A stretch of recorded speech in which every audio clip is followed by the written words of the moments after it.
did it. What is going on, everybody? Welcome to the stream and a very happy Magic Monday, one and all. I am relatively certain Arena has already crashed. It has been loading this initial scene for quite some time, so hold. We're going to go like this. Hi, everyone. And I'm going to fix Arena. And by fix it, I mean I'm going to turn it off and on again. Classic IT style. Yeah. There we go. Okay, well, let's try that again, shall we? I literally had to do this the other day as well. I just turned on Arena to see what the dailies were or whatever. And once it has gone through this whole process, yeah, there we go. It figured itself out. Did it? Oh, Yep. There we go. Okay. There's Cube tonight? Ah. God damn it, Arena. Why do you not tell me these things before I set the stream live Please. and make the thumbnail and everything? They hardly tell us about the early access events Well, that we do every time. Yeah, we'll talk about that later. The gods Oh. are available as sleeves today. All right, anyway. Well, regardless, hi everyone. I guess we're doing Cube tonight. Our thumbnail lies once again. That's super annoying. Sorry, everybody. I'm sorry. Whatever. I think I'm more upset that we're doing Cube. I know, that's what I was apologizing for. It's fine. So, I guess as we're beginning, I will do our intro. For those of you who may be new, whether you're watching live or on the VOD, what's going on, everybody? This is Joe. And Amy. We are Geek for All, and we are here playing some MTG Arena, specifically some Arena Cube, here on Magic Monday. Yes. We have a couple people in chat already. We've got Dissatisfied Customer, which is new to the stream format of our channels and Sure. videos and whatnot. Although they are seasoned at watching our pre-records. Which we always appreciate. So, hello, Dissatisfied Customer, saying "rar." Don't encourage me. I would never. Please leave your pronouns in the chat for me. This is a pretty good card. May I call you Jomi? No, you may not. Thanks for asking. No, I'm not thanking them for asking that. I meant thanks for asking before doing it. In other Oh, words, yes, Yeah, that I appreciate. yeah. Marcus is here saying it's MC in the place for GG's. And I got what it takes to rock the mic right. Still watch for the lands that's untapped because blue. Mm-hmm. Counterspell, everything's a wrap.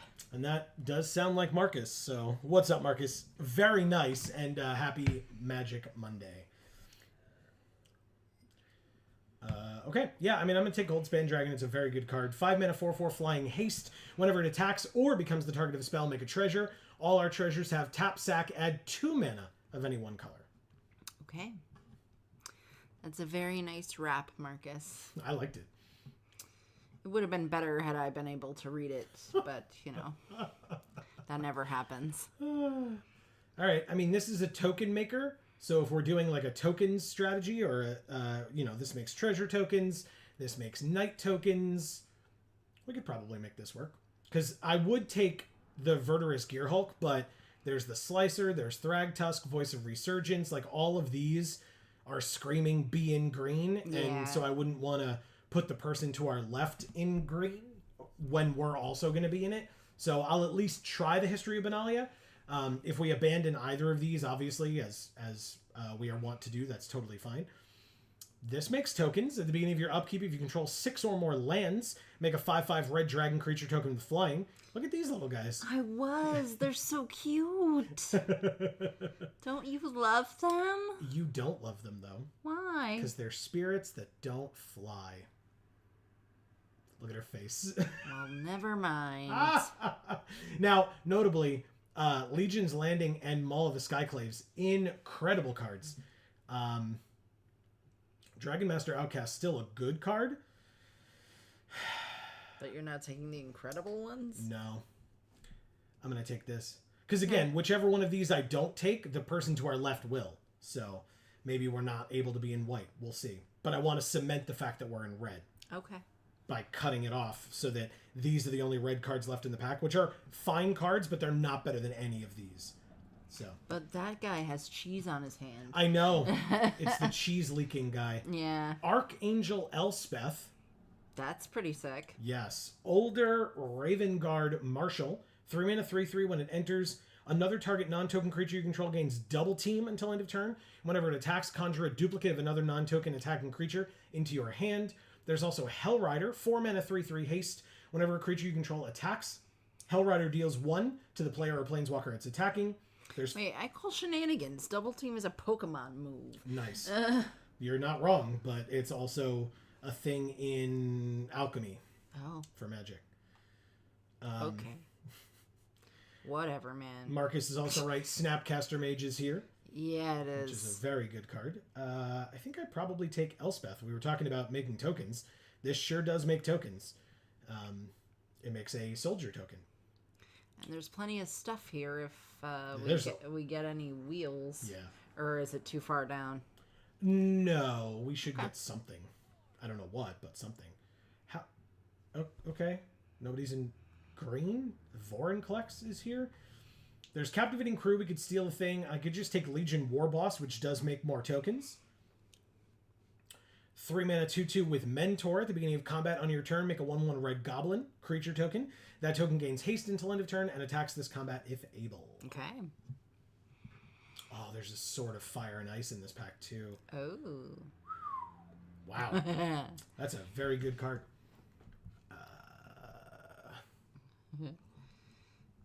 Marcus says Snappy. That was the Snapcaster Mage. Oh, okay. And Dissatisfied Customer says, I'm an anti-hero. So you're an anti-hero, so you can't leave your pronouns in the chat for me? All right, so Sword of Fire and Ice, I think, is definitely the pick. It's incredible. 2 damage to any target, and you draw a card if it hits. So, seems very good. There's still a Black Mythic and Grave Titan in the pack. Okay. Which does make tokens, but we're not in black right now. Devil's His Play. guts are falling out. Yeah, they are. Oh, shut up out there. Sorry. Whenever you cast a non-creature spell, so I will take Devil's Play. Deals X damage to any target for X and a red sorcery speed, and then you can flash it back for X and 3 red to deal X damage to any target. I could have taken Cave of the Frost Dragon. I do like this card quite a bit, but Devil's Play is very good. I mean, this can end games. You can hit your opponent's face. So, especially if it's us, if we're flooding out, this is a good way to help us. So, a lot of green, too. Primal Might and Ulvenwald Oddity / Behemoth. Okay. Electrolyze, not really what we're looking for. Light Up the Stage, also not really what we're looking for. Oh, I'm going to sneeze. Stop it. Do you want a tissue? No. Oh, okay. Hey, woo! Excuse me. Anyway. I guess it's Stonecoil Serpent, and I'm not, not in love with it. Or do I just take Electrolyze in case we have opportunity to pick up lands that go in that direction? Yeah, I would do that. Correct. Yeah. Okay. No problem. I would take the lizard because he's such a cutie. This one? Yeah. I mean, this is just a sorcery, and it's not a bad card. Exile the top 2 cards of your library until the end of your turn. You may play those cards, and we could cast it for our Spectacle cost if an opponent lost life this turn. So basically, you can attack first, hit them, and then play this for 1 instead of 3. Plarg and Augusta. Oh. Or we could take this card that you hate with the art. Ugh. Ugh. Get it out. Sorry. I had to show it to you. I'm sorry. Marcus says, if we're flooding out, 3 sideways crying laughing faces, a skull, a smiling poop, and a winking ghost with its tongue sticking out. It's us. That if, I guess, was not necessary. Yeah. I get it. But yeah, we can get Plarg and Augusta. That sounds great. Right? Dissatisfied Customer says, I'm a cis male who fake being outie. I don't get that, but What? okay. I'm gonna... Ooh, interesting. There's Young Peasy, but that cares about instants and sorceries, of which We currently have 2. Or I could take the Sulphur Falls since we have this Electrolyze. So I think that's what I'm going to do. There are notably 3. This is our wheel pack.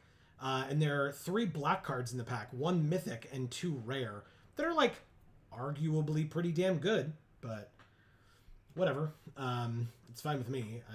I'll take the land. Kenra Spell Spear. It's got prowess. So again, it cares about lands and stuff. Eater of Virtue cares about keyword abilities. Whatever, I'll still take it. It's equipment. We have Sword of Fire and Ice as well. I want hard evidence. Ooh, what? Why is this still here? I love this card. Okay, Legion's Landing is fantastic. Okay. You missed. We're not going to take the cheese though, Amy. Pizza cheese. I'm so sorry. No Or the cheese for you. cuties. Or the cute weird spirits. They're definitely not. They're just little guys. They're They just have legs. Little guys. How are they spirits? Ooh. Wow. Okay. Well, I mean, there's Hellrider, or there's Rip Apart. I like that one. Yeah, it's got to be Rip Apart, right? It's red and white, and it's fucking removal, right? All of this is I mean, this isn't. This just pings our opponent a lot, but yeah, it was all kind of removal. I'll take the Sheltered Thicket and put it in the sideboard just in case. That seems right. Vindictive Flamestoker cares about non-creature spells, so I'll put that in the sideboard as well. And light up the stage. All right. Okay. Let's do it. Oh, yeah. Sun Titan, Mikaeus the Lunarch, Thalia. Hell yes. We have Savai Triome if we want the land. No. We don't. Whenever it enters the battlefield or attacks, you may return a permanent with mana value 3 or less from your graveyard to the battlefield. Or Mikaeus, X and a white, enters with that many +1/+1 counters on it. Tap him to put a counter on him. Tap him to remove a counter from him and put a counter on each creature you control. It's Mikaeus. We're doing counters. No, we're not. We're doing tokens. Oh, I'm sorry. I It's thought we were doing I counters. mean, like we can. The counters is typically white, green. Sorry, people outside are being loud. Thalia? I think it's Sun Titan actually. I love Thalia. We have a lot of things that are 3 or less. Like look at our curve right now. Yes, that is true. So I'll take Sun Titan as like a top end. It's a 6/6 for 6 with vigilance, and we can get something back from our graveyard to the battlefield. So what do you do? 2 mana, 2/2 haste. When it enters, we can pay 3 any number of times. When we pay this cost one or more times, put that many +1/+1 counters on it. Exile up to that many target instants or sorceries with mana value 3 or less from your graveyard. No, that's too much. Notably, Inspiring Vantage and Sunbaked Canyon in this pack. Also, Siege Gang Commander does care about us sacking goblins. We did take the. Did we not take the dude? Oh, I thought we took the guy. Yeah, that's what. Oh, we took the Sword of Fire and Ice over him, and Oh. somebody else took him. Yeah, that makes sense. But I'll still take the Siege Gang Commander. One of these will certainly come back Yeah. since or, the or the Hallow Fountain. yeah. Yeah, but since the Rip Apart came back, I imagine these will, because it means that people probably are not in these colors. Yeah. Or if one person is, then we'll get the other one. Wow. There's Swords to Plowshares and Chandra Acolyte of Flame. I feel like that card's not the best though, right? Of Chandra's. It's fine. I mean, it makes tokens, right? So if we Okay. get some token payoffs, which we arguably still don't have yet, Gary is here. But I mean, Swords to Plowshares is just an incredible piece of Yeah. removal. So we'll just do that, and then if and when she comes back, we can take her as well, or the doggo. Yeah, he's so cute. Yeah. All right, go ahead. Marcus says, I'm with Amy. Spirits that don't fly are mostly lame. Yes, that is correct. Dissatisfied customer says Australian. Gotcha. That's what Audi means. I mean, so you fake being Australian? I still don't understand. He says beep boop. I said he, but I have no idea if that's your pronoun because you still didn't tell me your pronoun.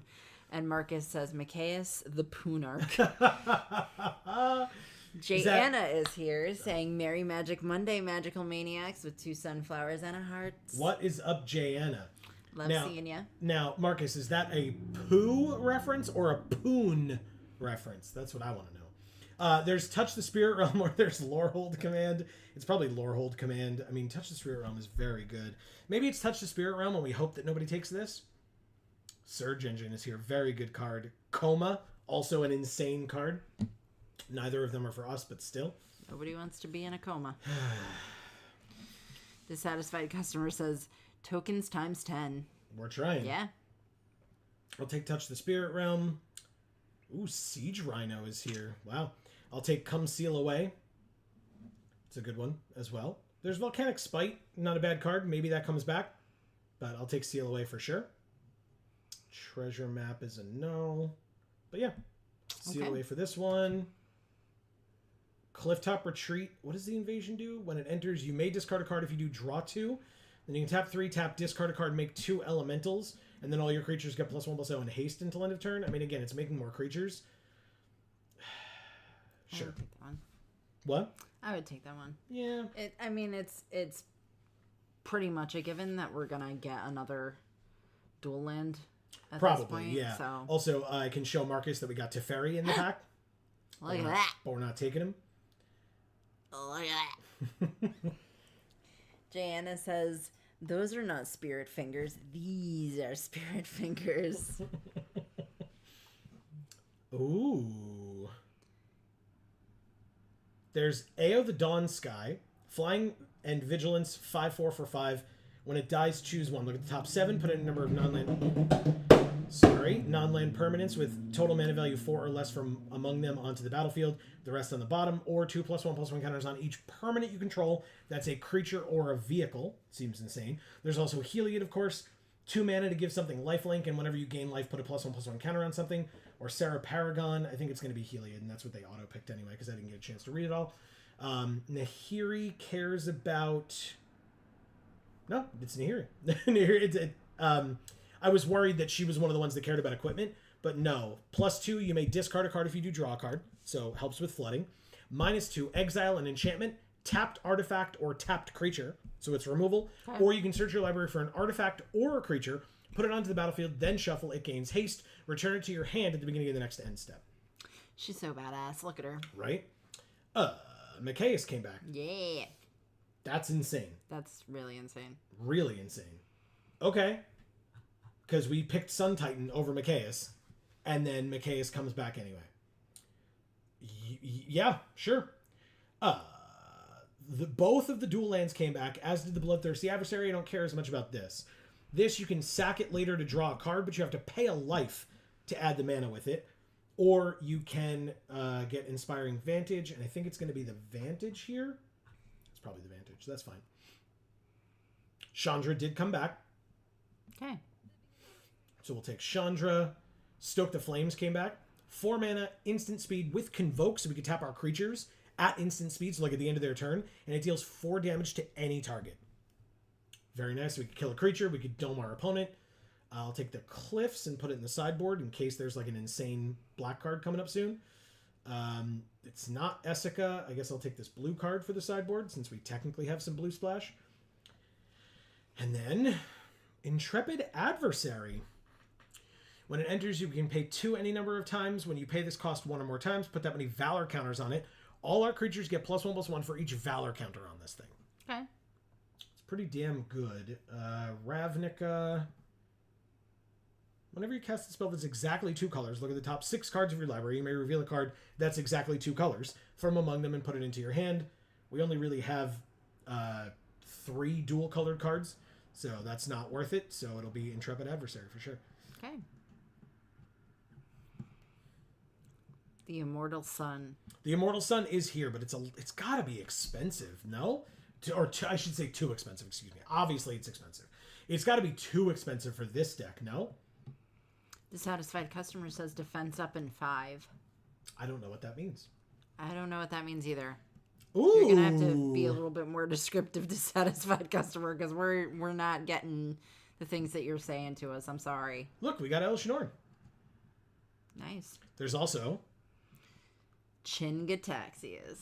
Wanted to give you the opportunity. There's also Gonti, whom I love, but not for this deck. But I'll take Elesh Norn happily. Sick. Wow. Yeah, this card's insane, obviously. And it cares about us sacking creatures. Marcus, what do you mean? Are you... am I wrong here? Elesh Norn seems insane, no? You want Bone Crusher Giant? I mean, it's a good card, but is it better than Elesh Norn? Every time they deal damage to us, they lose 2 life unless they pay 1? I have to try Elesh Norn, no? I'm just so surprised. You got to explain it to me. That I know that you're a lot better at this than I am for sure. Sun Titan gets it back. Okay. That's a fair point. How about 2 Elesh Norns? Is that better than an Elesh Norn? What does this say? Spells cast from among cards you drew this turn cost 1 less. Spells cast from among cards your opponents drew this turn cost 1 more. I do love Double Strike. That's an interesting one. Yeah, but it's a 2-mana 1/2 double strike. And we're not... Like, we have some ways of putting tokens on things, or counters on things. This little Perforos's Intervention, Fanatical Firebrand. But we are pretty early heavy with spells. So, I'm going to try this Elesh Norn, I think, over this thing. Okay. But yeah, Marcus is... That's an interesting point with the Bone Crusher Giant. It's that, like...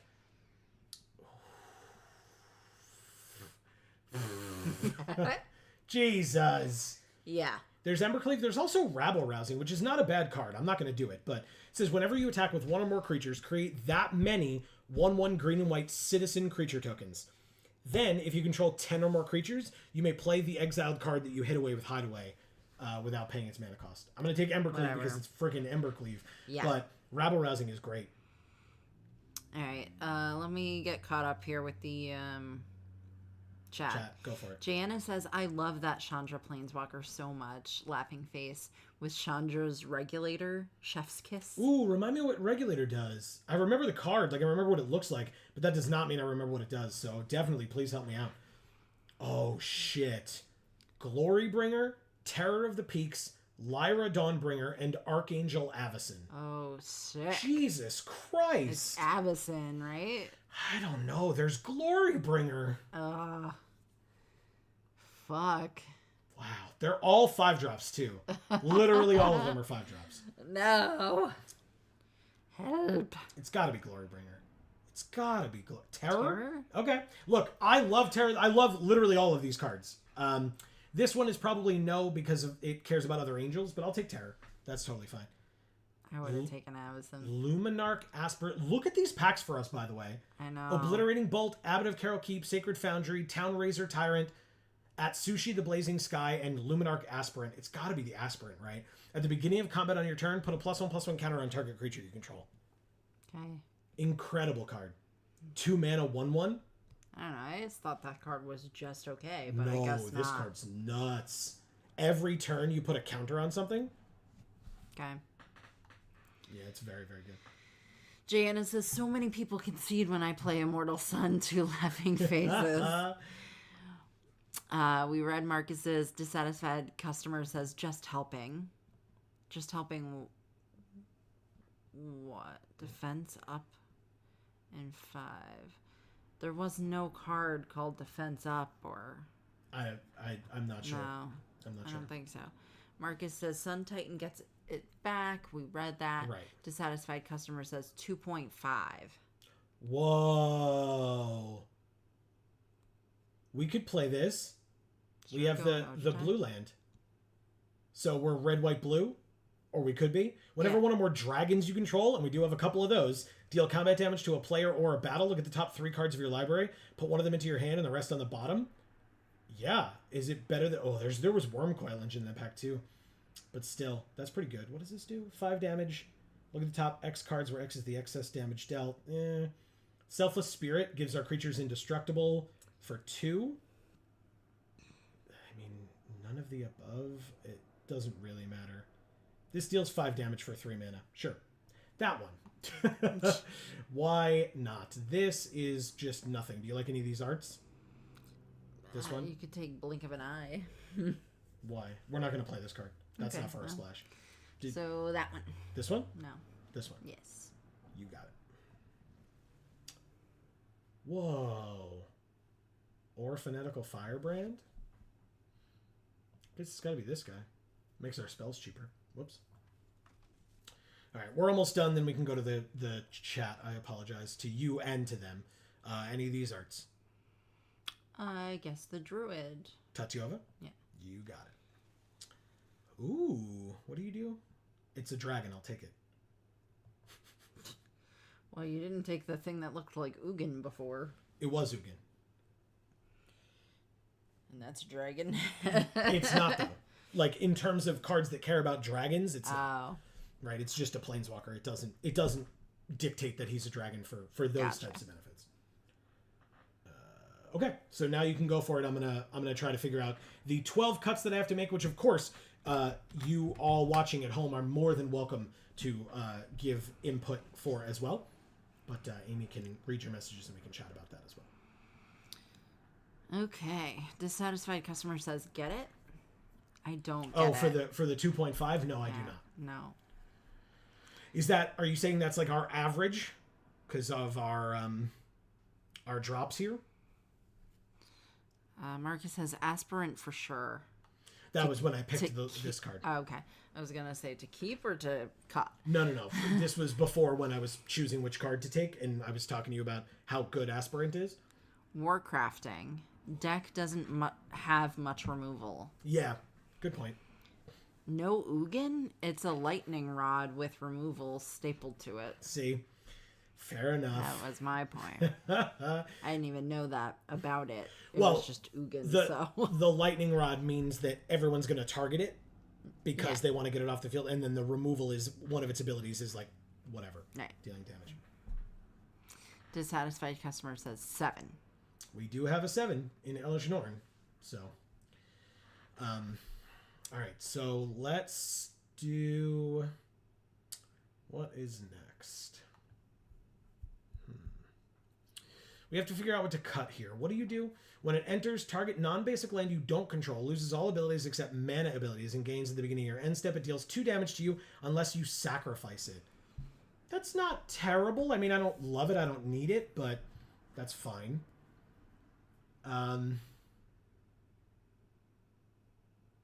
Dissatisfied customer, are you just spamming bullshit? Because I'm not really interested in that. Marcus says, destroy target non-land permanents that's 1 or more colors. That's the Ugin text that Marcus was talking about on the Ugin Planeswalker. Plarg and Augusta, do you do anything? Augusta wouldn't be terrible as a 3-drop. I don't love what Plarg does. Reveal cards from the top of your library until you reveal a non-legendary non-land with mana value 3 or less. You may cast it without paying its mana cost. Put all revealed cards not cast this way on the bottom. But Augusta's not bad. A 3-mana 1/3. Other tapped creatures you control get +1/+0. So basically, whenever something attacks, it gets 1 more power. Untapped creatures you control get +0/+1. Whenever you attack, untap each creature you control, then tap any number of creatures you control. So you can choose which ones get which benefits. Okay. So I like the Augusta part, which does mean it goes here. Marcus suggests electrolyze. Fair. Because the only... yeah, and then says... Then we can go down an island and up a mountain or plains. Yeah, which is a good idea. Yeah, because then we'll have 2 blue sources for Zurgo and Ojutai. So we'll cut an island. Putting in... I would just say a mountain at this point, I would assume, but...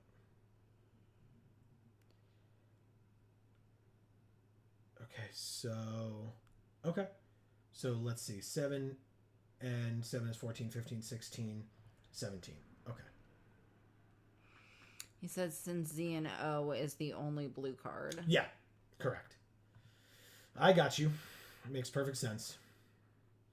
Probably take Eater of Virtue out. I don't think we need that card at all, let alone that badly. So I can definitely get rid of that.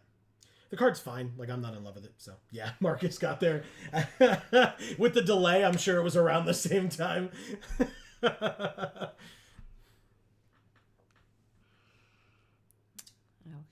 Dissatisfied customer says, I helped Joe pulled watch later.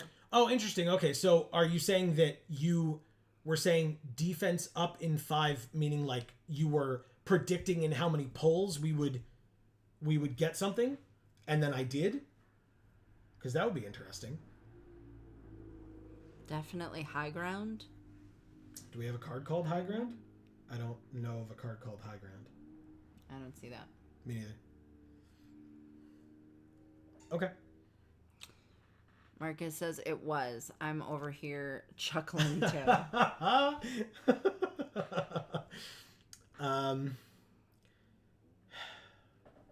Is Plarg / Augusta worth it? Should I cut that card? Like I said, I would literally only play Augusta. I'm not interested in what Plarg is doing. But I would, like I said, Augusta seems cool. I don't know how it'll help, but Swift Spear has prowess. We're not really doing a lot of that stuff here, so I'm going to cut the Swift Spear. These cards are fine. They're good 1-drops. This card's okay. I don't hate it. Adversary seems very good. Aspirant will be helpful. I don't love Invasion of Mercadia. I think I'm going to cut that one as well. I just don't... yeah, I think we can try to be a little bit more aggressive than that, and that way we're not like being distracted by attacking a battle or something. This deals damage to a creature, a planeswalker, or a battle, so we can keep that for sure. There are definitely going to be planeswalkers floating around. Do we need History of Benalia? It cares about knights. Do we have any knights? We do not. So we can get rid of History of Benalia, I think. Dissatisfied customer says, you'll see again. Oh, okay. So you're more predictions that you'll be making in the future, I assume? Let's go with... Who else is getting cut? He says no. Oh, okay. Okay. Fair enough. I'm I going to get rid of Light Up the Stage, I think. Maybe that makes sense. What else? 6 more cuts. It's not terrible. Stoke the Flames, we're definitely keeping. I think Nahiri we definitely keep. Marcus thinks light up. Which I just got rid of. Okay. You and me, Marcus. I'm telling you, man. Today, I appreciate it. Maybe not with the picks. With the picks, we were a little counter occasionally. But with the cuts, we're right there. I appreciate it. Still got 6 more to go, though, so... Yeah. Exactly. Keep Benalia. Why? Why do you think?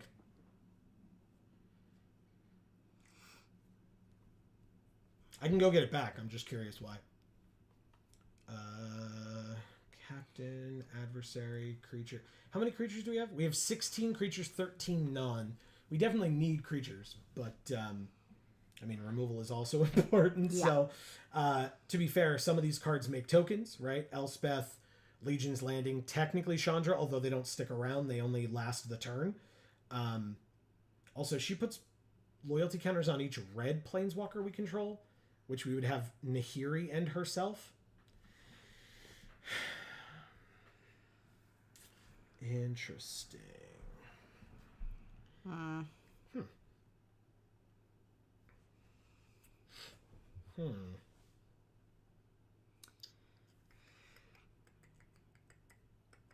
So yeah, Zurgo and Ojutai care about dragons.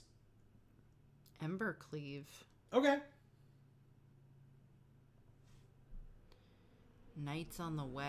See, and it's interesting too, right? Because I didn't take that blue-white card, the battle that flips into Teferi, Yeah. which makes a bunch of knights. Maybe if I'd remembered that I had History of Benalia, I would have taken that and maybe started to go in that direction. But I think we were pretty solidly in red-white. But I don't think knights are not going to be incredibly helpful here. I should say they're not going to be helpful any more or less than anything else. Because we didn't, like I said, we didn't get those payoffs for tokens that we wanted, which is unfortunate. I mean, obviously going wide, we got benefits for, like things like Legion's Landing, etc. Lunark, or not Lunark, but Mikaeus the Lunark of spreading counters among the whole team. Elish Norn, of course, making anything at minimum an X3, like, so, I I think that's pretty good. I might consider cutting this Chandra. People can let me know what they think. But I'm gonna cut. I think I'm gonna cut Chandra. Marcus says history is only good with heavy knight investment. And that's why I said if I had taken that battle, then I could have definitely gone more in that direction. I don't know that I saw many other knight payoffs, but I mean those two are pretty decent. It's just that to have them both, you'd have to have them both on the field at the same time and in like that type of a decent order, you know. So yeah, I'm gonna cut. Do it. I cut that Chandra. Do what?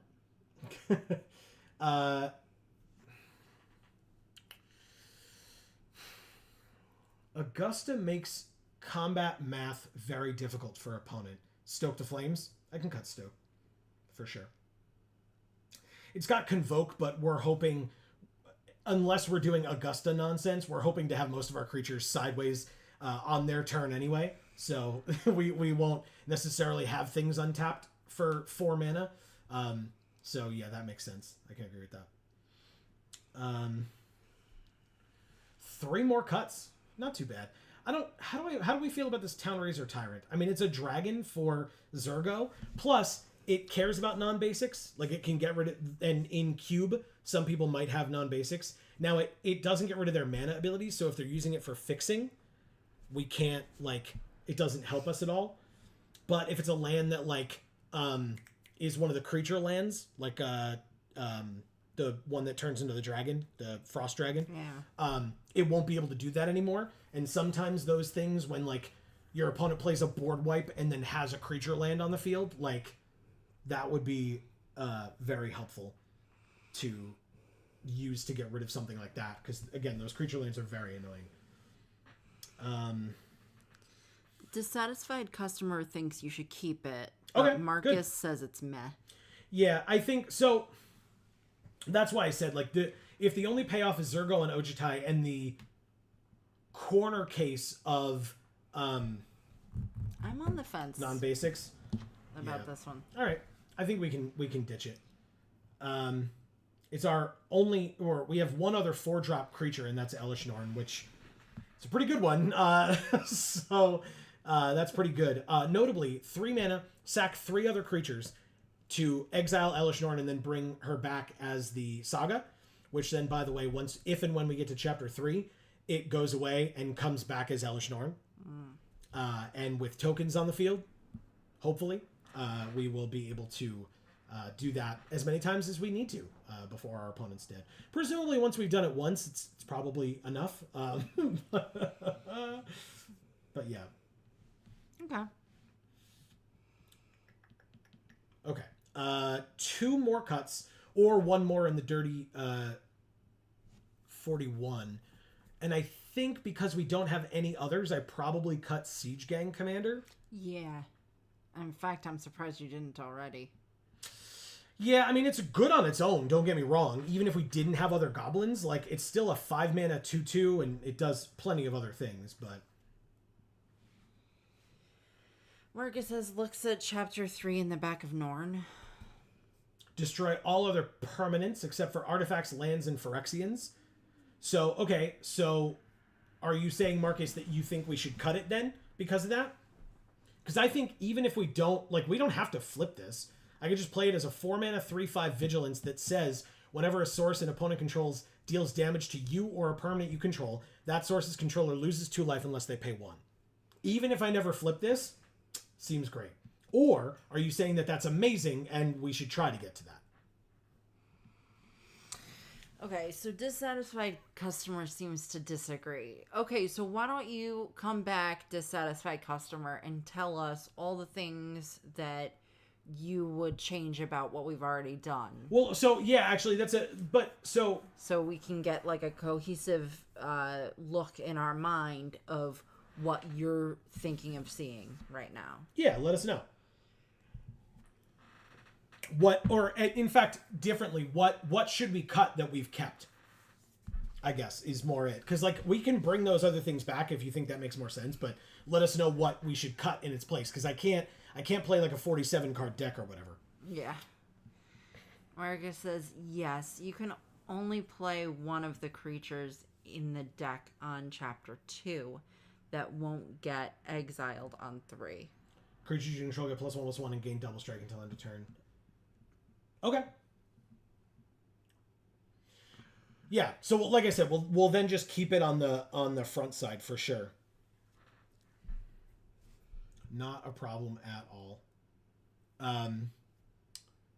We just gotta eat, like I said, either we're doing the dirty 41, which I don't hate in this case, to be honest, or we got one more cut. While folks think about that, Amy, Yeah. what is our deck box art going to be? It's going to be...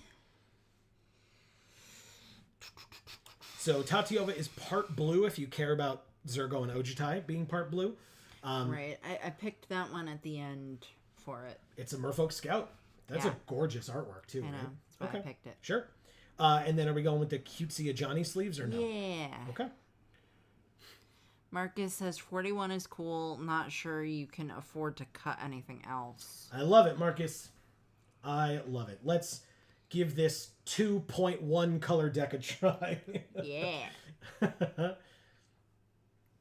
I'm curious. This deck seems really cool, but if people have made decks that are more synergistic, ours isn't necessarily synergistic except for dragon payoffs with Zurgo and Ojutai. So we shall see. Dikaru, DC-Aru, something like that. Of course, this is what we have. Hey, we've got Z&O. Yeah, which we still need 3 more land to be able to play. Well, I'm just saying, we've got the thing that the other thing wants us to have. Yeah, but we also have this card that needs double red, which we have 0 of. Well, you can't have everything, Joe. Can't I, though? I can have whatever I want, Amy. Okay. It's definitely not Keep true. dreaming. Arena does not let me have whatever I want. I know. Arena barely lets me have what I beg them for, which is the bare goddamn minimum. Yep. But apparently not. Hey, notably, we do have Zurgo and Ojutai and another dragon. That's something. There you go. Cut down on Micaeus. Okay, well, he's dead. We drew the red. So dissatisfied customer says just keep the dragon. Okay, well, we'll see how this goes. We do have a fair number of dragons. And if we need to switch it up sideboard-wise, we will do so. Yeah, also, very helpfully, right, because we're playing 41, if you notice a card in the deck that isn't performing up to snuff, feel free to recommend that that's the one that we cut to put the dragon back in. Yeah. That's always something that we look for of like, hey, look, you know what? For example, right, I'm not... Please, Amy, don't kill me. Nahiri didn't do very well, right? I'm literally just naming a card in our hand. And so we could say, like, we should probably cut Nahiri and then put the dragon back in. That kind of thing. All right, so they draw 2 cards and discard 2 cards. Or it says they may do that. I don't know why they wouldn't do that this early in the game, but they are choosing whether or not to do that right now. Unless they already did and now they're just choosing what to discard. But we shall see. Anything blue. Anything blue to get rid of? So you're saying Zurgo and Ojutai? It's the only blue card we have. And that also cares about having dragons, so why would we keep a worse dragon to get rid of a better dragon? All right, so I'm going to... I mean, I guess there's nothing else going on. I will play Nahiri. I will plus her up. You may discard a card. I'm going to decline to do so at this point and not attack as well. She's up to 6. Cool. Yeah, pretty good. All right, so they are white and blue or black at this point for now. Obviously, they are arguably all 3 colors. It's just that they can't pay both of these colors in one turn. Hey, look! We talked about that card. I will definitely block. Yes. Swords to Plowshares. Basically, any land that we get a big old dragon. So, do I block or do I give a damn? Now, here you can go down to 4. I guess I don't care, right? Because this doesn't do anything if it hits, so no blocks. Because if it dies, they get to get it back in fancy ways. And we drew the land that we wanted. 4/4 Flying Haste. Look at the top 3 cards of our library. Put 1 into the hand, the rest on the bottom. You may return one of those dragons to its owner's hand. Or we could play this and make a treasure. Yeah. Okay. So let's do Goldspan first. Make a treasure. Oh, I can plus up Nahiri Oh, as that well. looks so cool. Yeah, it really does. It's a shame that they don't do that anymore. Because spoilers, they don't do that anymore. We will get rid of that. And now if I attack, Nahiri is dead. If I don't, Nahiri will live. No attacks. Also, why is it called Goldspan when the wings are red? Because it's on a span of gold. This. The like bridge of gold or whatever. Oh, they have stolen Goldspan Dragon. That is unfortunate. And now Nahiri is not dead because I can save her. Okay. That's unfortunate, but fine. We drew another land. I'm going to get rid of Hostage Taker. They don't get to play our Goldspan Dragon anymore.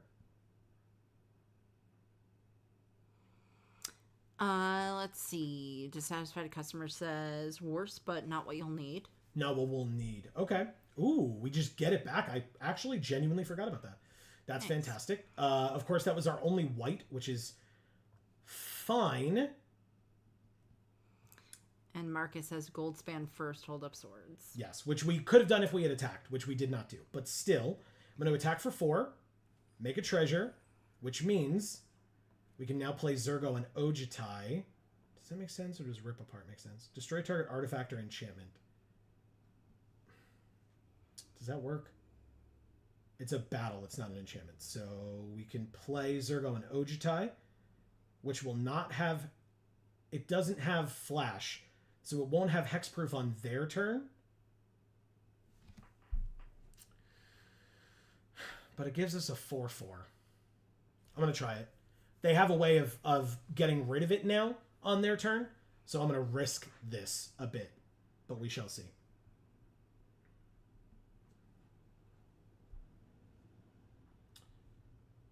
All right. Ooh, they lost the game to counter our spell. That seems What? ill-advised. Did they not know how Pact of Negation works, or was that their way of conceding, basically? So, Pact of Negation, for folks who are unaware, is 0 mana, instant speed, counter target spell. But, at the beginning of your next upkeep, pay 3 blue. If you don't, you lose the game. They didn't have a second blue. Maybe they didn't read it. That's what I'm saying. So those are the two options. Either they don't know how Pact of Negation works, or that was their way of conceding because we dropped Zergo and Ojutai immediately after Goldspan Dragon after we exiled their hostage taker. Yeah, Like, sure. Thank you, Dakaru. wow. I don't get it. That's a weird choice. Whatever. That's a weird choice that was on. made. I've always said I'll take wins however I'm going to get them. I'm not going to complain. I'm just confused, that's all. Wow. Okay, moving on. As Amy said. Yeah, my phone is blowing up right now. Do people know that we're streaming? Okay.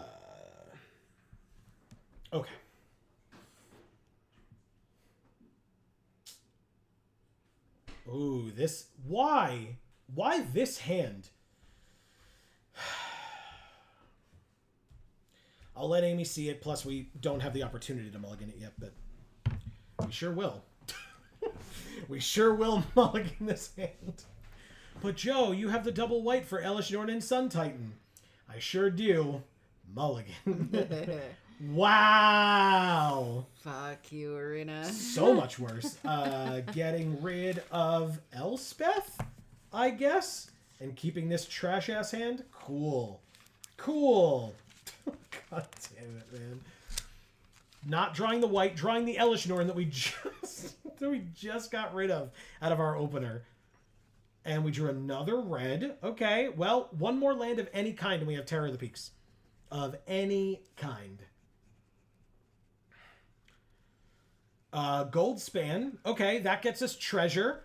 Okay, so any land at all. We can start making treasures. That's pretty cool. Bloodbraid Elf cascading into Maze Mind Tome. Not a bad card, but not terrible for us. Blue. We drew a blue. Of course we did. Play the blue and pass. That stupid island has been in our hand before our second color in both games that we have played. Our second main color, of course. In both games that we have played. Just throwing that out there. They put a page counter on it and draw a card. 3 mana left. Wolf Willow Haven. They can pay 4, sack it, and make a 2/2. Okay. 5th land. Do I do Terror first, followed by this? I think I have to start building up my treasures, especially to keep up Swords to Plowshares. So let's go ahead and attack. Make a treasure. Hit them for 4. And we have... How do we have Seal Away? Am I stupid? Where's our second color of mana? Or our second land, I mean. Oh, treasures tap for 2. Silly me. End the turn. Marcus says, I've long since packed from my blue HB decks. Historic Brawl, I guess. Right? Yes. Yeah. Okay. Yeah, it's pretty tough. And Dissatisfied Customer says green to the extreme. Sort of, I guess. Not us, for sure. Make a 2/2 black zombie. You got it. Seal Away exiles a tapped creature. Okay. Pass 2 attackers. They do attack for 3. Do I seal it away? Do I care? I don't care. We have Elish Norn next turn, so yeah, I don't care. In fact, we have Terror of the Peaks followed by Elish Norn next turn. Yeah, and there's the land as well. Oh my god, that's disgusting. Combat. What do you do? Make a 2/2. Each player sacks 2 creatures. That's for -4, so I might as well put her to 3. Let's put her to 3. We attack, we get a treasure. Combat. Or damage, I should say. She goes to 3. Terror of the Peaks. Yeah. Then add 2 mana of any one color, make it white. Add 2 mana of any one color, make it white. And play Elish Norn. Hell yeah. And then 3 damage to any target. Liliana is dead. Perfect. I can keep up Swords to Plowshares, so I will end my turn and pass. They scry 1. You got it. Okay.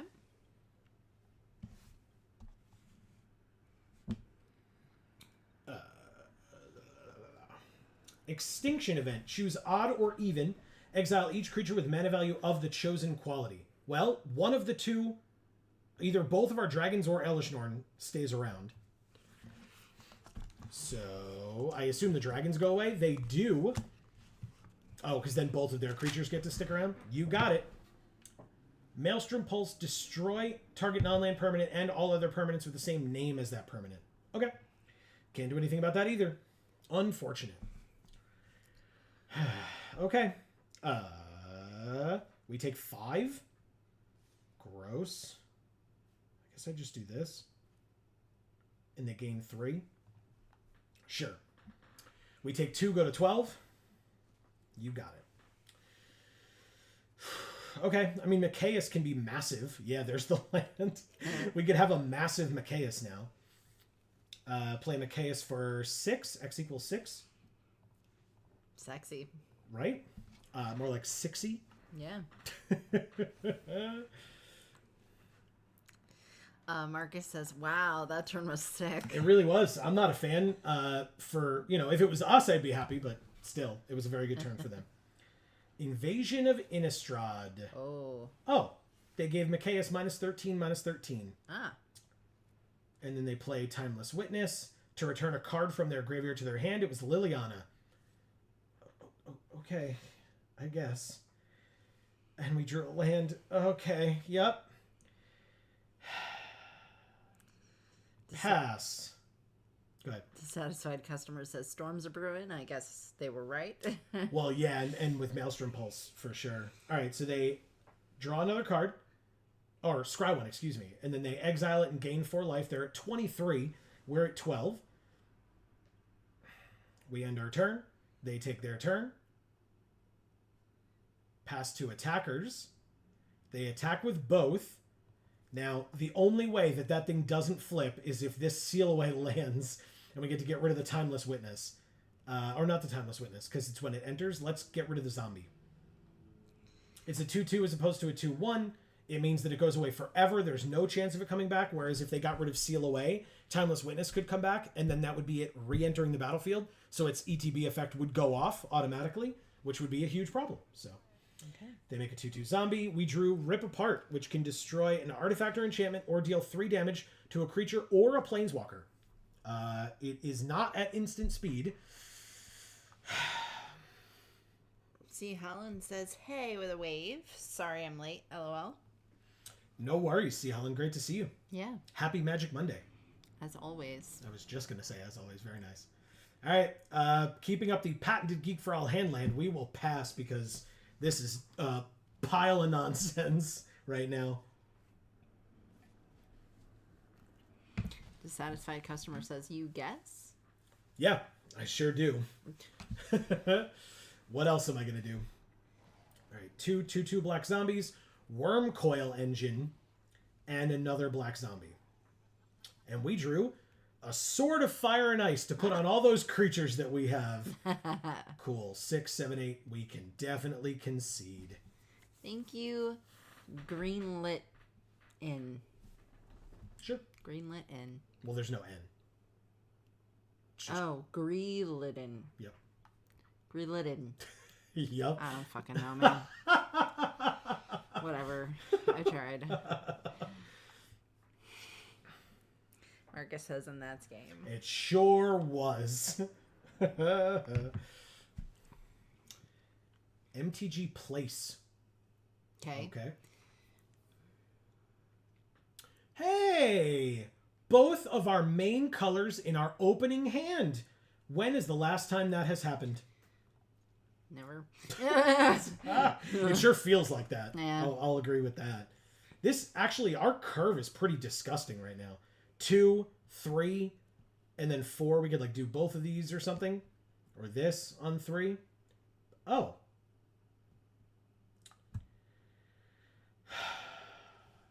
Oh, they got rid of Devil's Play. Good.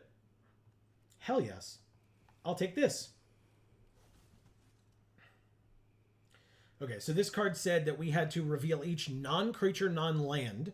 They chose a card revealed that way, and we discarded it, and then they lost 2 life. They killed our creature. Okay, that's frustrating, but fine.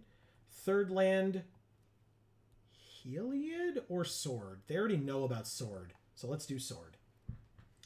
Okay, now they don't know any of our cards anymore, except arguably Devil's Play in the graveyard for flashback, but still. Dissatisfied customer says, I'm good luck.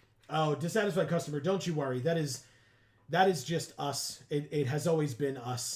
That is just how playing Arena on Mondays works. Oh, what? Having the lands we need or not having the lands? I assume meaning having, but to be fair, look, a broken clock is right twice a day. It occasionally will happen. All right, so it's a 3/3 with Death Touch now. We always have more lands than we need. All right, so we have another land. Let's play the Goldspan Dragon. Let's swing for 4. Make a treasure. They have something? Oh. Wow. Okay. And we end the turn. We're going to be in big trouble here. What can this thing do? They can just give it a +1/+1 counter. Time Warp. They take an extra turn.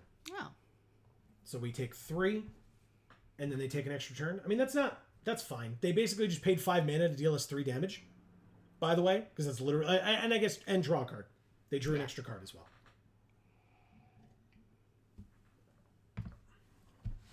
Not an amazing card, not a terrible card. 5 mana, deal 3 damage, draw a card. Lolth, Spider Queen. Oh, yeah. The best. All right, they've made 2 2/1s. Pass to attackers. Take 3. Go to 11. Take my turn. Draw Seal Away. That's actually quite good for us. So we go like this. Seal away the Evolved Sleeper, which was the only target available. Play the land. Play Devil's Play, X equals 1, and kill Lolth. Okay. I mean, they have 4 power with Menace on the field, which is very unfortunate, but let's see what we can do. Okay. You know what would be good here? Sun Titan. Let's draw Sun Titan on our next turn. What do you think? I think that would be great.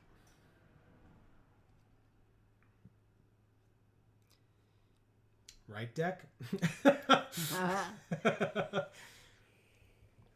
Pass to attackers. We take 4 and go to 7. From cute little spiders, though. They're not little. That's a Love horse, them. Amy. That's a horse. Well, cute big spiders. I love that they're killing horses, but they're still cute. Hostage Taker to steal. Is Heliod a creature right now? I don't think it is. Creature or artifact. The Sword of Fire and Ice they have stolen. Ooh. Not Sun Titan. Terror of the Peaks. Not a bad card at all. Pass. We can't block the Menace creatures. That's for sure, because they have Menace. We could block Hostage Taker, but it would be very foolish of them to do that, because they could just give their own creature pro red with the Sword of Fire and Ice, and then we can't block any of it. And then we're dead? 1, 2, 3, 4, 5, 6, 7, 8. Yeah, we're dead. Okay! Thank you, MTG Place. We had a really good curve. It did not matter. God, I love cubes so much. Pass to the next game.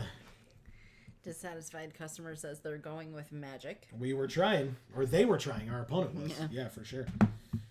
They were called MTG Place. Yeah. So, of course. Shout outs to Robert Chu 100 if you're watching right now. Thank you for subscribing. MC Squared. Very nice. Nice. Very nice. Okay. Weird hand, but I will keep it. They will not keep their hand. Okay. Good to know. They mulliganed once. They have cool sleeves. Yeah. This is a very cool field. Yeah, it's the Kaladeshi field, I think. Yeah. Yeah, we'll do planes first. Thraben Inspector. We have Rip Apart. Nice. But we also have Captain Eberhart.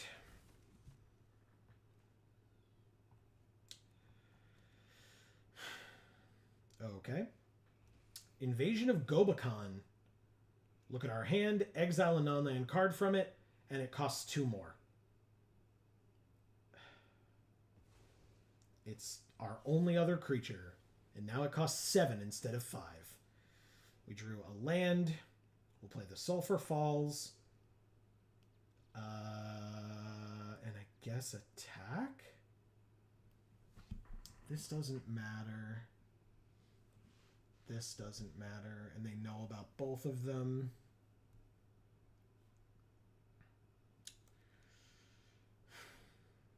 And of course, we drew the land on the turn that we could have made it cheaper. Let's go to combat and swing for 2, essentially. And they can either sack their Inspector or take 2. They take 2. Okay. Dissatisfied customer says graveyard heavy. Their deck, I assume. I guess. We'll find out. I mean, they've got white-black, so it could be. You got it. It goes to 2. What happens when it flips? It becomes an enchantment. At the beginning of your end step, put a +1/+1 counter on each creature that attacked this turn. Sack it. Creatures they control gain hexproof and indestructible until end of turn. You got it. Skyclave Apparition to get rid of our Captain Eberhard. Okay. That's annoying. Take our turn. And we will go with the mountain that they know about. I guess we can rip apart to kill their Skyclave Apparition. Okay. So now with what they have on the field, they can't profitably attack, but who knows what they're about to play. They get to get a basic planes. You got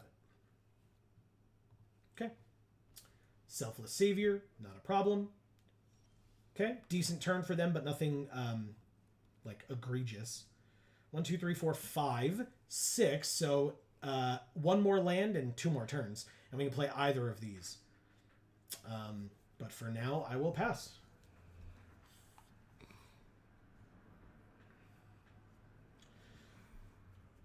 Okay, It is what?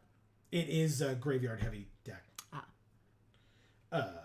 They can discard a card and return a permanent with they discarded Ossification to return Ossification from their graveyard to the battlefield tapped. To steal our token. Okay.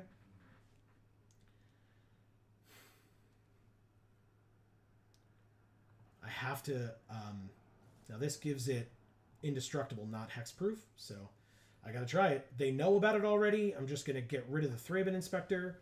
It could have been the dog, I suppose, because then Thraben Inspector's ETB wouldn't happen if they got rid of Seal Away.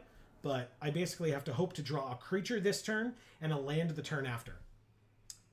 That is a creature. We sort of did it. Marcus says you really need to need use the white there? No, double. Oh, double white there. Yeah.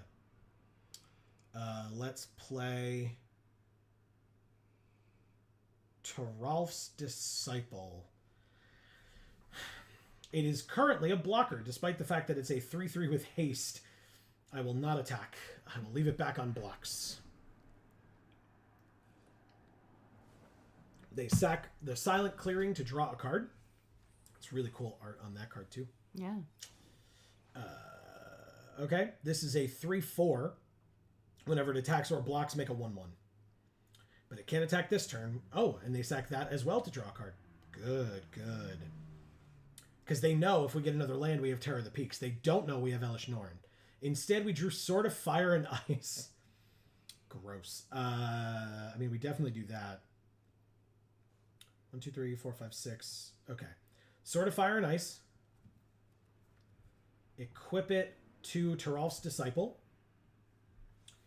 Now, what happens if we hit 2 damage to any target and we draw a card? So we're not going to do that. Oh, I guess we have to, right? Yeah, we're going to kill one of their creatures and they're going to flip their invasion.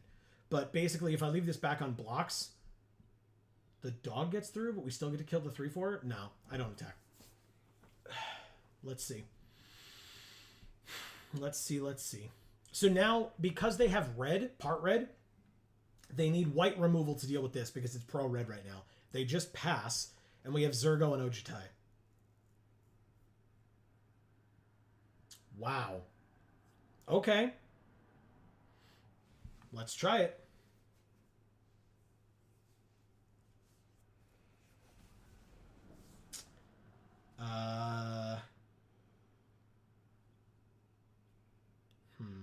Yeah. Right? No. We attack for 5, not 4. We get 4 lightning bolts shuffled into our library. They seal away Taralf's Disciple. Okay. Not a problem. Zurgo and Ojutai still here on the field helping. Rabble rousing is also fine. Because once we make Elish Norn, all those tokens go away. They do attack with both. We do block. And if they sack their 1/1 to save the 3/4, then they don't flip their invasion, but otherwise they lose their 3/4. Okay, so they don't flip their invasion. You got it. It's not like it has trample or anything. Swords to Plowshares. What a draw. Okay, so we could exile the 3/4. 2 damage to any target and we draw a card. Interesting. I guess this is an instant. We do that later, right? Let's go with Sword of Fire and Ice on Zurgo and Ojutai. Go to combat. Swing for 6. Hit. They go to 7. Nice. 2 damage to any target. Them. I guess it's just them, yeah. It was like it could have been a creature. Oh. We just have Elish Norn, which we can cast this turn. Great. That is great. Return one of those dragons to its owner's hand? Sure, why not? And we drew Goldspan Dragon as well. Good lord. Incredible. All right, there's Elish Norn. Pass. This doesn't count as a permanent we control, does it?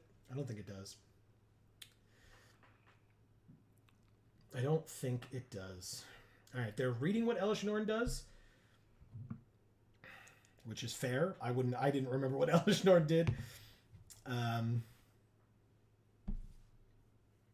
Okay, so those. Okay. Dissatisfied customer says, "Hey, Amy, boo," as though I'm scared. You should be scared, Amy. All right, so I'm gonna Really block should. the 1/1, I guess. Because I can't kill the 3/4, and they're going to flip this thing anyway, so I might as well kill a token.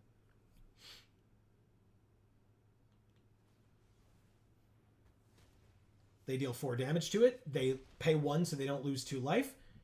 They pay 1 so they don't lose 2 life, and Elish Norn is now dead. I would love a land off the top deck. A land off the top would be oh so good here. Just so good. There it is. Nice. All right. I would like to wipe your board minus the Architect of Restoration, if that's possible. Please and thank you. Yes! Amazing. Okay. 2 cards left in their hand. We've got a lot left in ours. You got it. It's a 3/4 flyer, but it's a 1/2 flyer. I will take 1. They make a 1/1 that immediately dies.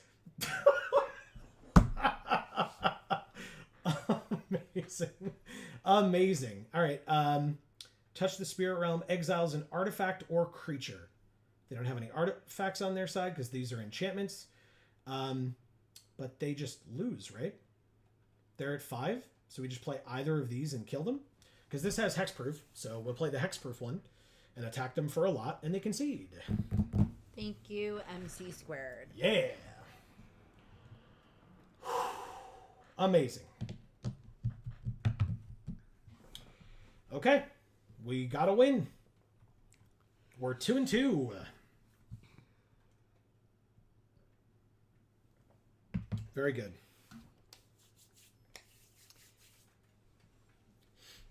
Hey, don't forget, everybody. Amy mentioned it earlier, but while we have a little bit of a lull, 2, 1, 2, 3, and 5. I will keep this hand for sure. But yeah, while there's... Marcus says, this deck doesn't have enough control cards for the 5+ mana finishers we're running. Us, obviously, because our opponents have had so much removal and stuff. It's been ridiculous.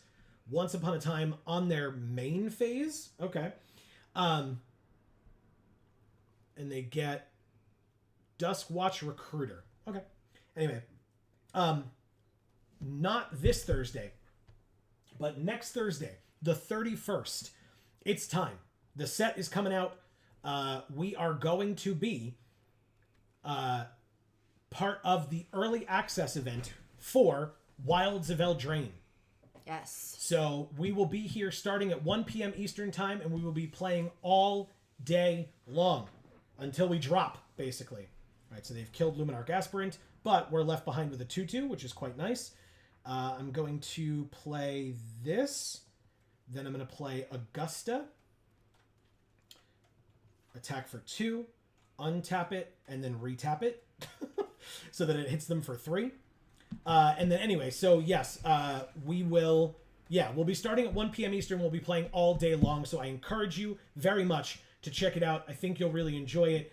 The early access events are so much fun. We love it. It's just an incredible experience. So shout outs and thank you to Wizards for sponsoring us for that event, because they do that each and every time. And it's awesome that they do. What does this do? It enters with 5 oil counters on it. They can remove an oil counter from it to give it Vigilance and Menace. They can remove 2 to give it +2/+2, or 3 to destroy an artifact or enchantment. So we will exile it. They gain 4 life. Then we go to combat and swing. See, Holland says nice because of the early access. Yes. Okay. They take 4 and go back to 15. We don't have anything to deal 3 damage to, so we will end our turn. We need some more land or some more things to play because we are out. We are tapped out, quite literally, but not this way. Okay, they play a 2/2. You got it. And a 2/1. What does Magda do? Other dwarves. Whenever a dwarf you control becomes tapped, make a treasure. Look at the top 3. Give me a real creature. Okay, and it can flip, so we're going to kill the 2/2 with this. Then we're going to go to combat, swing with both, untap them both, and leave none, or tap none. And we get to hit them for 3 more. They're at 12. Cool. They attack for 2. They make a treasure. I will block this way and see what happens. Maybe they really needed that treasure. Terror of the Peaks. They really did need that treasure. You got it. Terralf's Disciple. Dissatisfied customer saying spiders. Spiders! Alright, so let's attack with Terralf's Disciple. Tap it so that it has 4 power. And they take 4, and they go to 8. Incredible. Okay, they can start picking off our creatures here, which would be a little annoying, but if and when they get... There's Vorinclex. That's a little scary. But it doesn't have haste. So they deal 6 damage to... Augusta. They get 2 forests. Put them into their hand and then shuffle. Oh, Zayator's Proving Ground counts as a forest. You got it. But they attacked with Terror of the Peaks. And you know what that means. We can seal it away. We still don't have a 4th land, by the way. Just FYI. Pass, I guess. They're at 8, and we did that all with 3 whole lands on the field. And what do they need to do? They need to pay 8 to be able to do that. 2 damage to each creature and each opponent. Terralf's Disciple still alive. It is now dead. That's what happens, I guess, when we can't draw a 4th land and or a 2nd red. Okay. We can play Mikaeus next turn as a 2/2. That's for sure. 1, 2, 3, 4, 5, 6, 7. We drew a land. It's of course not the red we need for the Warcrafting, but it's something. Mikaeus can now be a 3/3. What a gift we've been given here today. Discard any number of cards and then draw that many cards. They discard the land, despite the fact that they need a land, but I assume they have one somewhere coming. Okay, not yet. Seasoned Pyromancer. And they play the land. They got it. No blocks on the 6/6. We go to 1. Nice. We drew the red. Finally. It's not enough, though. We're definitely dead. We're at 1. They have trample.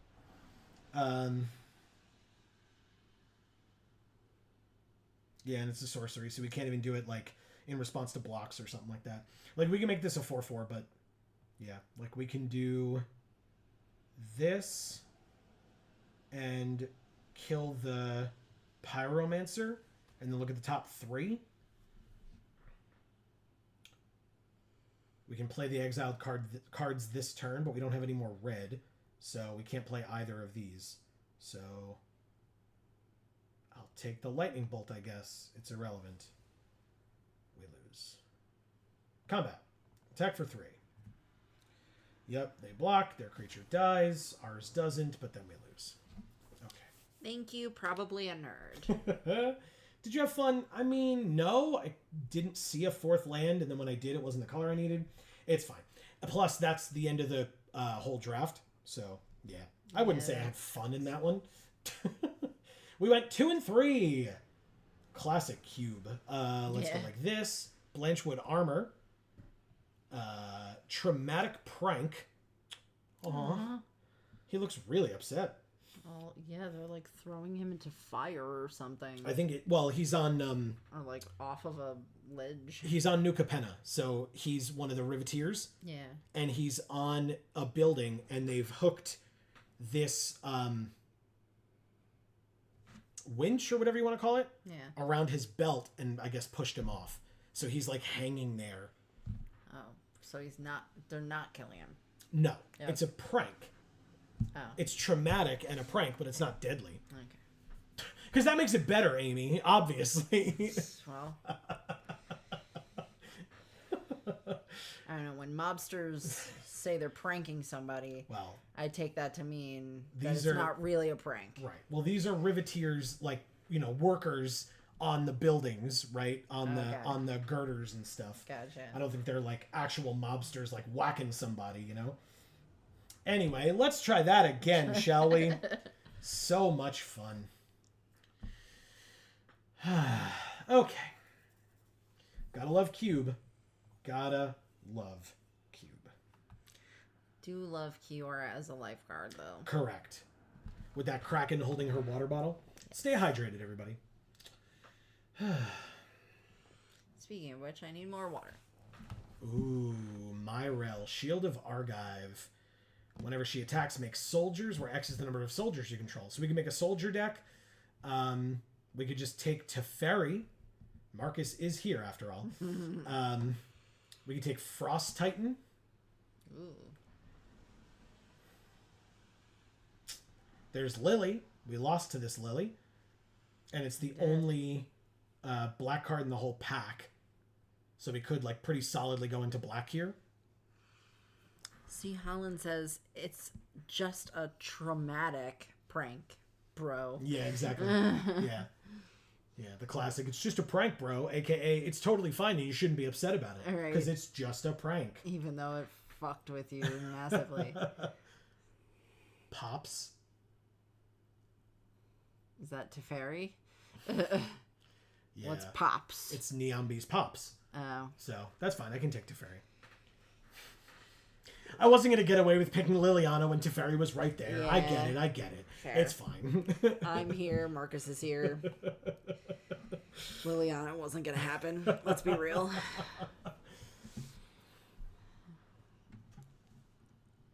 Never drink distilled water. All right, fair enough. I didn't. Well, just in terms of, like, telling people to stay hydrated, I guess. Oh. Ooh, Sphinx's Rev? That's a card we could take. Gain X life, draw X cards. I heard this card wants us to draw extra cards. Whenever you draw a card, put a +1/+1 counter on the spirit that he makes for -2. Whenever you draw a card, put a loyalty counter on Teferi. Yeah, I think Sphinx's Rev is a decent follow-up to Teferi. Sure, why not? That's great. Okay. I mean, it means, we're at least splashing white if we keep this card. If not, just like playing blue-white definitively, which is fine with me. Again, Marcus and I are here, so why wouldn't we play Azorius? Fair. It's like this whole row of Gruul cards just sitting here. Well, if they were better, then you could pick them. I know. So. But there are no Sphinx's Revelation. Jugan Defends the Temple is not a bad card. I will say. But I don't think it's better than Sphinx's Rev following this Teferi. Then we get a Hydroid Krasis immediately after. When you cast this spell, you gain half X life and draw half X cards round down each time. That's some card draw. Okay. I guess we'll need to make 3 colors work somehow, whether we splash green or white or whatever. But we're following a theme and we're sticking with it. Yep. And that Hydroid Crisis definitely looks like it's coming out of a nutsack. That's just... Yeah. I know it's a brain, I know, but it's also a nutsack, and let's not pretend it's not. The color is troubling, I will say.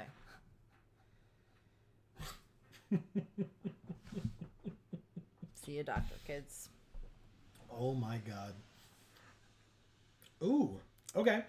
Well, Champion of Wits sure does talk about drawing cards. Holy shit! Amazing. We could take the shark and counter target artifact or creature spell. The shock. Sorry, yes, of course. The shock. Dave's not here, but yes, we have to keep that going in his honor. Yes, we do. Champion of Wits, yeah, we get to draw 2 cards and discard 2 cards, but then if we eternalize it for 7, then we draw 4 cards. Shark? Really? Okay. What? He's the expert. I will listen to the expert. Shark is a very good card. It's a 5/4 with flash that counters an artifact or creature spell. I will not argue with that whatsoever. Okay. It's a very good card. I just liked Champion of Wits here. But it's the only interaction that we've drawn so far. Like, all of this is us playing with ourselves, whereas this is, like, actually acknowledging that an opponent's going to exist. Yes, we do have the nutsack, yeah. So, that makes sense. I guess, yeah. There's Disallow or just good old Counterspell. There's also Hal and Elena, Amy. Well. Oh, there's Rafine's Tower, but that's not helping us with green. So there's Sunpetal Grove. Ah. What does Warzone Duplicator do? When it enters, return a creature an opponent controls with power less than this thing's power to their hand. If it wasn't a token, conjure a duplicate of it into your hand. Disallow. You got it. He says this isn't an aggro deck. You're right. Well, not yet, Marcus. I was trying to get it there. Come on, man. I mean, if we took Hal and Elena, we'd be moving into the direction of an aggro deck for sure. This card's insane. I was trying to get there without blatantly saying you should pick all the Gruul cards, but everyone knows you should pick all the Gruul cards. Yeah. Witch Allow? You're not going to say it? I set you up for it. You're not even going to spike it. All right. Just lets it hit the ground. We lose a point, everybody. That's what I always do Always do. in sports.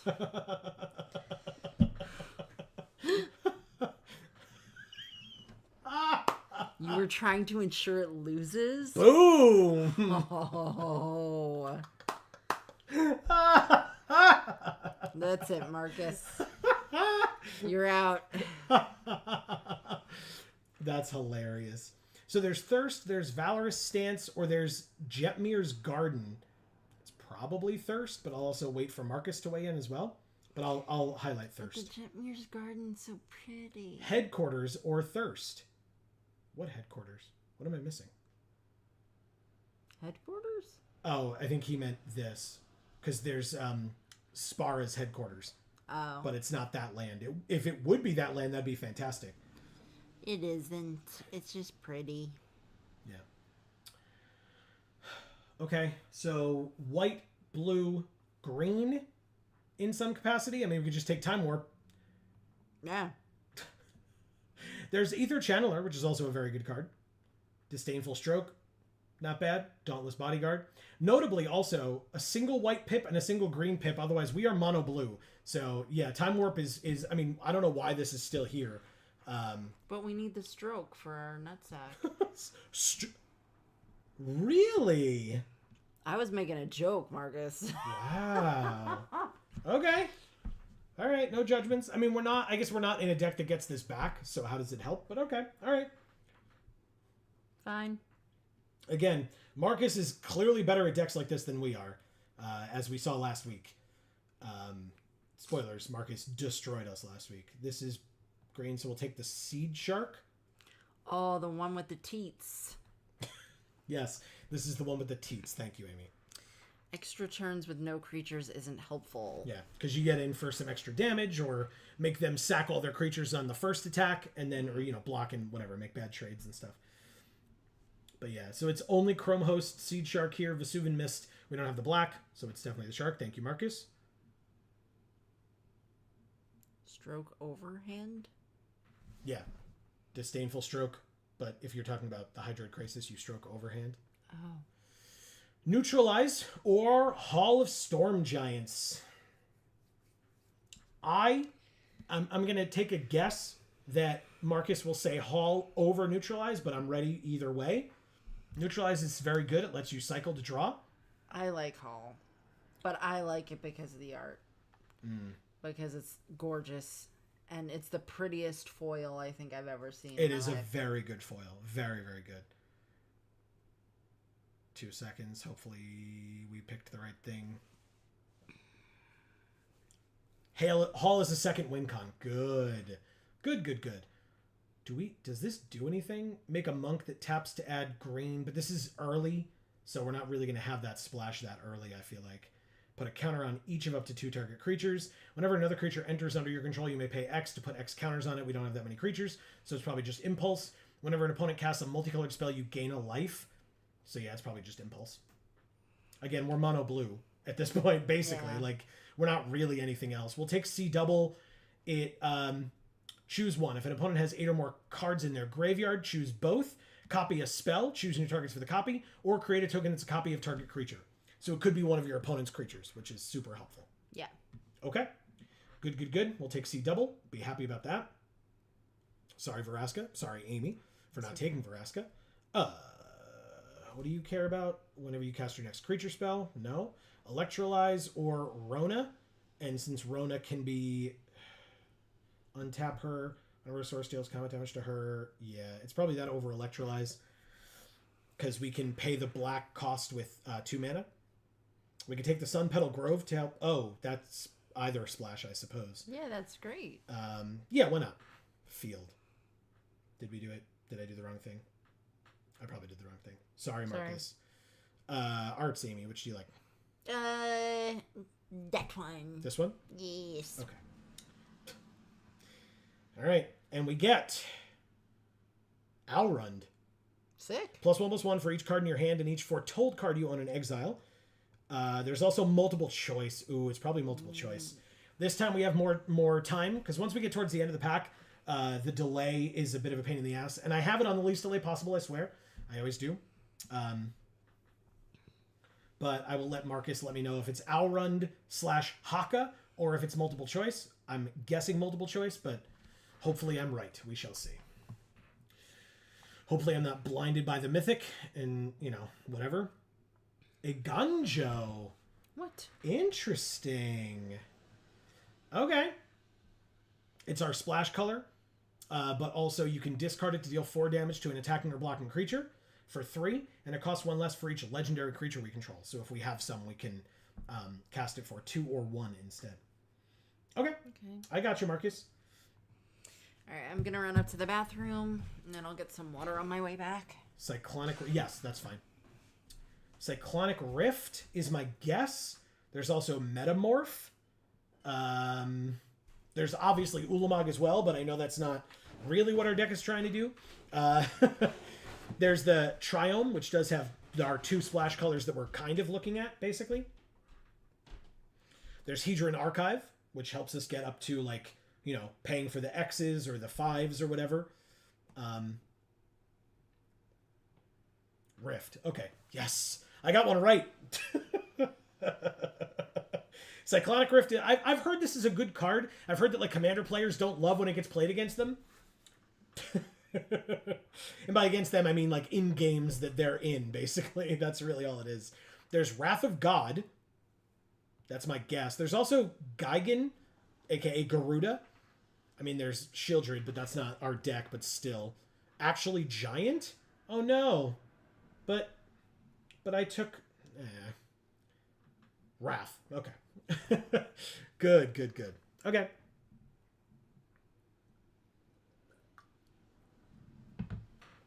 I was right on the Wrath of God. I mean, again, Garuda, Haughty Jin, they're fine, but they're no Wrath of God. And because we don't have a lot of creatures, it's pretty important to have that. I saw it too late. Sorry, Marcus. I try to when I'm highlighting these things, I try to keep it highlighted for a second and then pull it away, because for the ones that cover up the other cards, I want people to be able to see the rest of the options. Otherwise I'm just covering stuff up. Baral.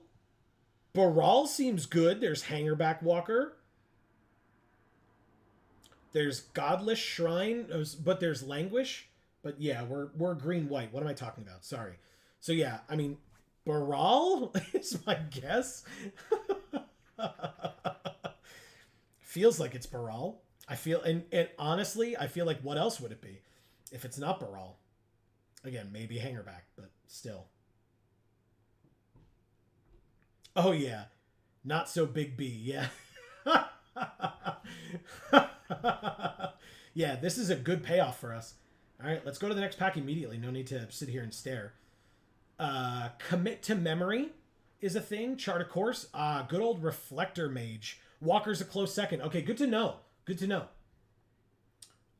Commit to Memory. Reflector Mage is a good one. I know that. But it cares about our splash color. So my guess is Commit to Memory. We'll see. Commit. Hell yeah. Got there.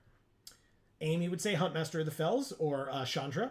So just to appropriately put that out there for the fact that Amy's not here, I'll say it for her.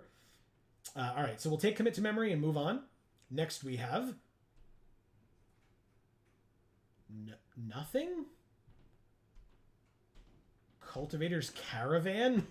Tatiova maybe. Landfall, gain a life and draw card. It's probably Tatiova if I had to guess, right? That's my guess. We'll see. Am I correct? Tatiova. Got some interesting cards in this collection here of 10 cards. But I'm going to go with Tatiova. Tatiova is the only real choice. Maybe the Teferi tokens could crew, but nah. Okay. Oh, God. Do we Coma? Do we Karuga? Do we Muldrifter? I'm going to guess Muldrifter. Luris is obviously an option, but not really. But, like, Coma would be insane, right? My guess is Muldrifter, because Coma's pretty expensive and double green. And we really only have 2 green cards and 1 green source right now. But I'll definitely pick Coma if you think it's Coma. Drifter. It's good no matter what. Yep. Muldrifter is a very good card. I agree with you. Boo. Approach of the Second Sun. I mean, otherwise it's Revoker or Clarion Spirit.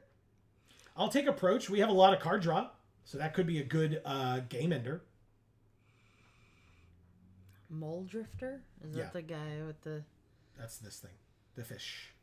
Oh, Muldrifter. I thought you said Muldrifter. Oh. I was like, is that just the dude from Austin Powers where his mole moves around? I'm going to say Approach is tops. Most people scoop before the second casting. Yeah, that's the idea. All right, so here's Approach. I guess it's Alrund and Haka over Heliod. Again, this gives, +1/+1 counters and lifelink, which is not really a thing. Arguably, there's the lands, but they weren't in anywhere near the colors that we needed. Heliod? Really? Damn. Really? Okay. Interesting. Copy of any artifact or creature on the battlefield. Or there's Hedron Archive. Teferi tokens. Okay. Metamorph over Archive? I'm going to guess Archive and hope I'm right. Haughty Djinn or History of Benalia. Equal to the number of instants and sorceries in your graveyard and they cost 1 less. I'm going to say it's the Djinn.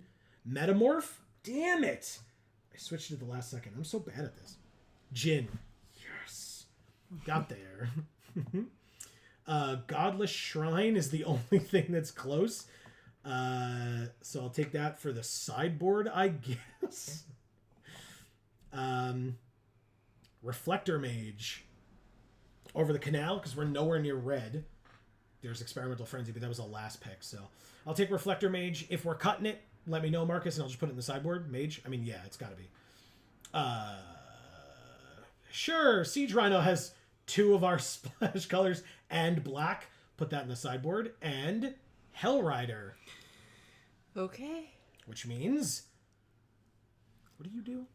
Conjure a card named this into your hand. Discard it at the beginning of the next end step. Here's our set. Marcus. You're going to make me feel bad. I hear you. I thought of it too. I really did. It's fine. Narset. Speaking of Narset, good call, Amy. Yeah. Wow. Who's the Azorius here? I ask you.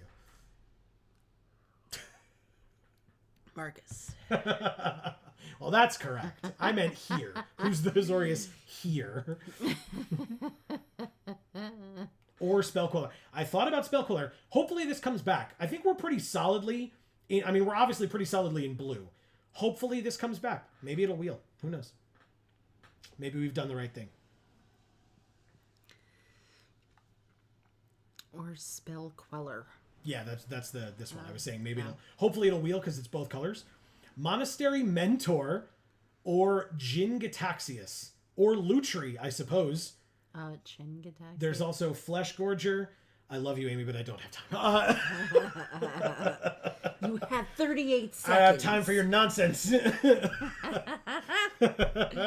We need more removal. I mean, I'm not going to disagree with you.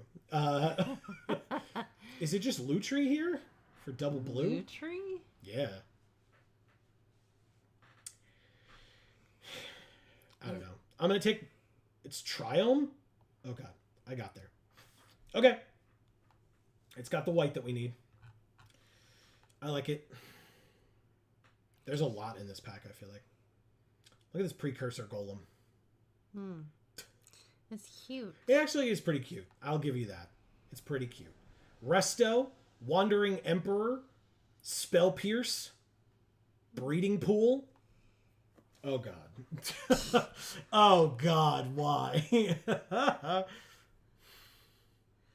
Dissatisfied customer wants to know who my favorite Mama's Family character is. I don't know what Mama's Family is. I've never heard of it. In fact, Emperor or Pool. Is that like a show or something that you think I would like? I'll take the Pool, I think. We only have one green source, or two green sources. One green source. So yeah, I'll take it because we have two green pips in the deck right now.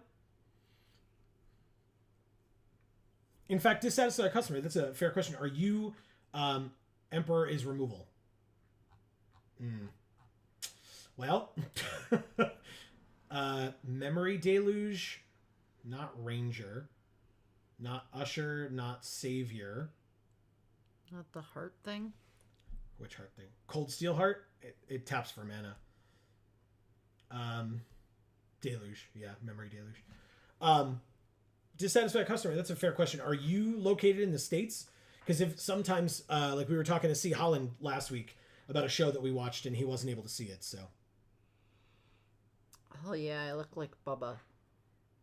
Oh, I'm not familiar with. Oh, from the show. From the show. Okay, so Memory Deluge is there. Ledger Shredder. Exclude. Counter a creature spell, draw a card. I'm going to guess it's that one, but if you think it's Ledger Shredder, let me know. But I'm going to guess Exclude.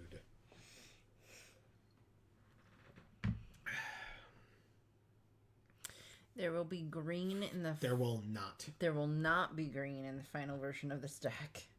And it's Exclude. Okay. Sure. All right, good to know. So we'll take out Sun Petal... Well, actually, we don't take out Sun Petal Grove because it's part white. At least maybe. We'll figure that out in cuts afterwards. There's Yorion. There is Yorion.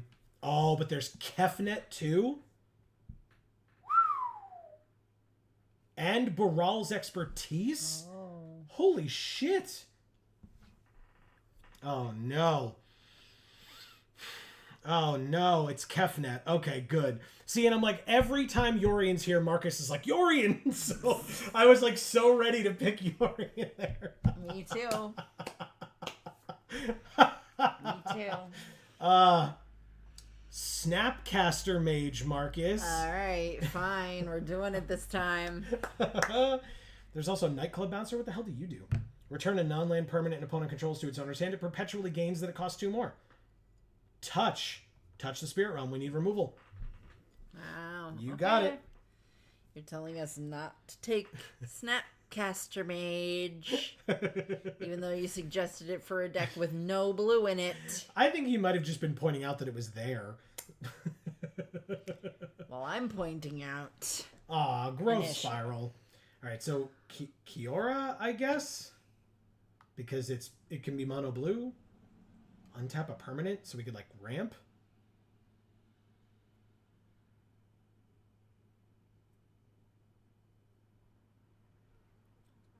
All right, we want. Oh, Spell Queller came back. Hell yes. Perfect. All right, so that's very, very good. Oh, good. Okay. That's a good point.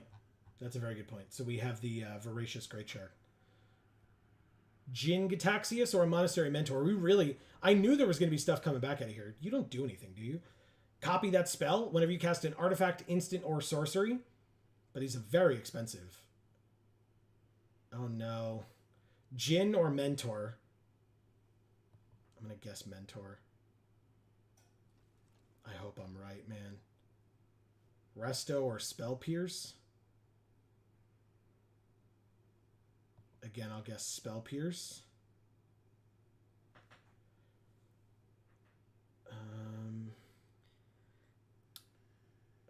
Okay. Selfless is the only thing here for us. There's the Gitrog. Oh, green's not going to be in the final deck, so this will be our deck box. Good? But you're not gonna pick the dog since we technically play. We just don't have any. We don't have a lot of creatures in this deck. We have 12 creatures, but I'm sure we're going to cut a number of those. Sure, it's saying the land. I'll take the land. Why not? Not this one, so it'll definitely be this one. We know what's going on there. Scrap Heap Scrounger. Okay, that is the deck.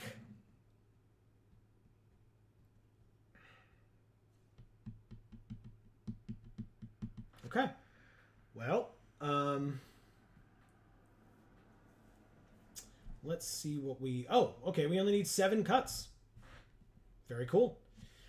All right, so there's no green in the final version. Oh, the Gitrog is just supposed to be this and then and then not here anymore, so we'll get rid of that. Thank you.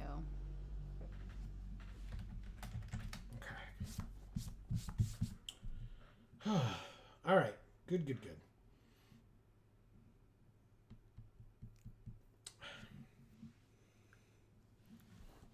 I'm going to let Marcus take the wheel here. He says we're going to have to run more creatures for not picking control cards. That sounds right. Okay, so we want to get rid of Breeding Pool because it's worse than an island because we're not playing green. So we get rid of a Breeding Pool. It takes a minute, sorry. And add in an island, which it automatically did for us. Good, good. Here's the white-blue for the Triome. Here's the white for Sunpetal Grove, but again, worse than a Plains because it has the potential to enter tapped and literally only taps for white. That's the only benefit it gives. So we'll get rid of that because, like I said, worse than a Plains. And it does add it as a Plains. Okay. Go ahead, Amy. He wants you to take out Rona and Kiora. Okay. So Kiora goes away and Rona goes away. That's fair. Rona doesn't do much for us, so I completely understand. And Kiora's green, so. Well, but she can be cast as blue. It's just that, as he mentioned, it literally triggers off of like these 2 cards and that's it. So, gotcha. Yeah.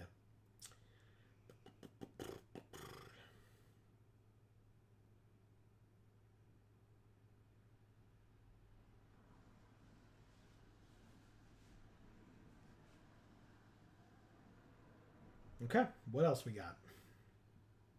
Kefnet. Ooh, okay. Kefnet goes away. Duck. Yeah, that's right. It was a good joke. Oh. It was? No? Oh. If I have to tell you that it's a good joke, it's probably not a good joke. Yeah, I know.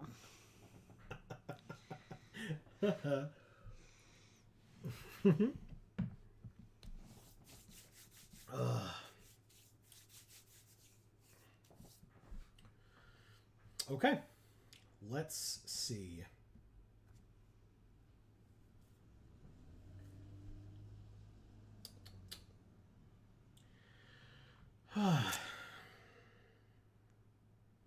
What else? Marcus, help me out here. Because I am at a loss. Do we need this Hedron Archive? Currently, Jin is a 13-4. Okay, that works for me. And again, with the help of Baral and making stuff cheaper and the Jin making stuff cheaper, that's pretty great. Cut Archive. Good, that's what I thought. See? See, I know things. Some things. C double is probably helpful. We can copy spells. Or make tokens that are copies of creatures, which again, if we copied Haughty Jin, for example, then our instants and sorceries would be basically free. Like obviously you have to tap the colored mana symbols. But yeah, it'd be one colorless cheaper here, one colorless cheaper here, and then if you copy it, another colorless cheaper. So, seems pretty good. There's the Seed Shark as well that we could copy and just make a bunch of incubate tokens. Oh no. Reflector Mage. Okay. Fair enough. Because we need the spells, right? So it's got to be creatures, and like it's the least effective creature we have. Now the question is, Dirty 41 or one more cut?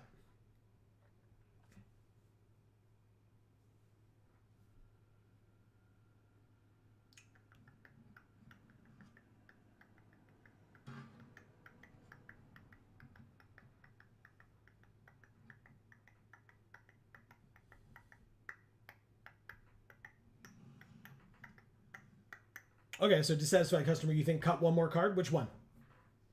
41, go up an island and down a plains. You got it. Down a plains. Up an island. And we do it. Look at our curve being just a giant middle finger. Yeah. That's what it should be. Amy, you're still good with the Johnny sleeves? Yeah. Good. Because he's adorable. All right. Let's go. Let's see what we've got. Markovian.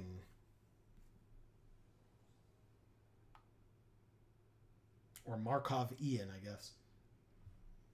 Markovian. All right, so we've got approach, we've got disallow, and we've got C double. This is a weird ass hand. Yeah. It costs 6 to make this a 7/7. Okay. It's a weird hand.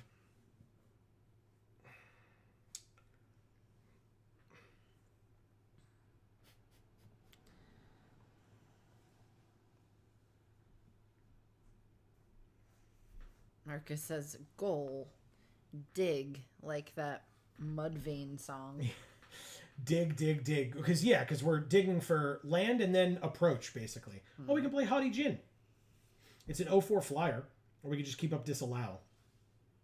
Okay, we drew to the other blue that we needed. I guess we just play the 0/4 here. Or do we wait? Marcus, you know this stuff better than I do. This makes our instants and sorceries cheaper. This is a sorcery. So we could like double it with this. And then our approach is that much cheaper. So that's going to be my guess. I'm going to try that. Let's see if I'm right. Do they kill this 0/4? Don't. It's just Hold? 0/4. Damn it. See? They killed it. Maelstrom Pulse. Damn it. It goes away. Okay. Narset. Ugh, my eye. The control deck never acts first. All right, pass. Fine. I do... Well, hold on. Key to the Archive enters tapped. Draft a card from its spellbook. Then discard a card. Add 2 mana. Tap to add 2 mana in any combination of colors. Okay, so we don't know what they drafted. And then they discard a land. Okay. 5th land. We don't have enough for both, right? Next turn. Next turn we can do both. So, pass. Next turn we can Narset and disallow. Or have up disallow after we've Narsetted. Vorinclex. Seems like something I'd want to counter. Yeah. Okay. Disdainful Stroke. Counter target spell with mana value 4 or greater. Okay, so we have the mana for both again, so we will play Narset.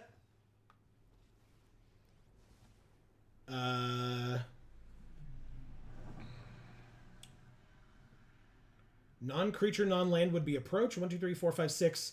So I'm going to pass, and I'm going to leave up Narset and not use her abilities yet, because basically we can get approach the second time with Narset. And she lets us look at the top 4, and this goes 7 down. Yeah. Okay.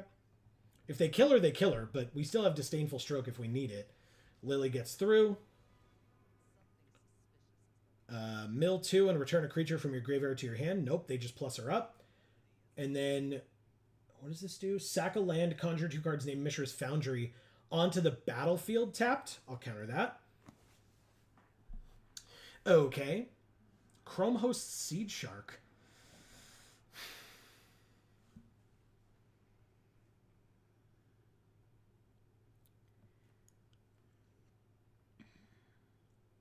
Why would you not use Narset? He's Okay. asking. I can use it. Dig. All right. Fair enough. We dig for Teferi. Seems okay. It's a pretty good one.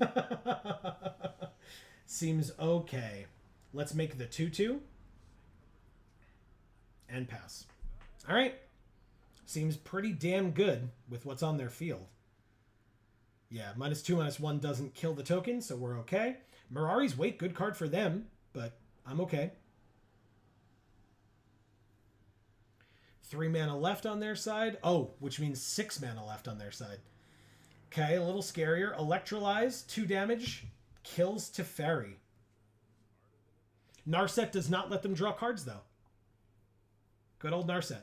Each opponent can't draw more than 1 card each turn. Okay. Play 1, 2, 3, 4, 5, 6, 7.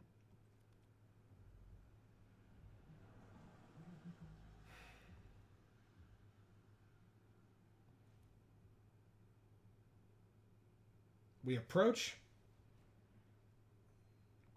And then Narset. Sphinx's Rev.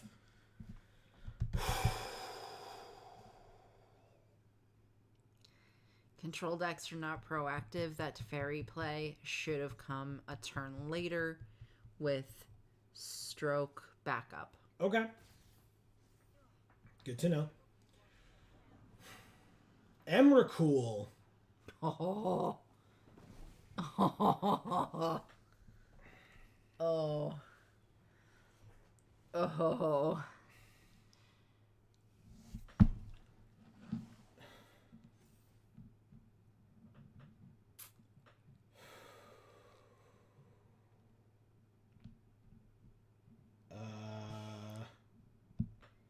Okay. So they are controlling our turn, by the way, if you didn't remember what Emrakul does. I was like, what, are we poisoned? We've got this purple shit all around us. No, they're controlling our turn. Right. So they can cast Sphinx's Rev for 0. They can't kill Narset. There's really not a lot they can do. I guess they can, yeah, they can cast Sphinx's Rev for X equals 0. So they tap 3 mana to do it. They could have made our Hall of the Storm Giants into a creature and attacked into Emrakul with it. And they can attack with the Teferi token as well and just easily block.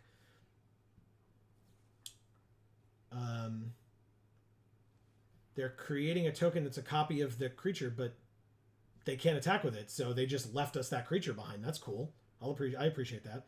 So they killed the first one, but the second one's still alive and around. Okay, that's awesome.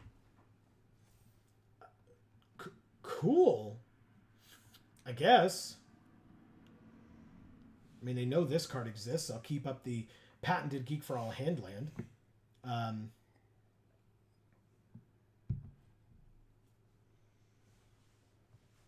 No attacks. End the turn.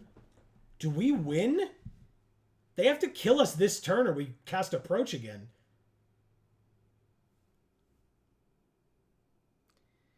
Dissatisfied customer says it's a trap. It might be. I think we win still. And he wants me to bake brownies. That's on the docket. Oh, I would love some brownies. Holy crap. I assume he means free gluten-free for all, but... Oh, fair.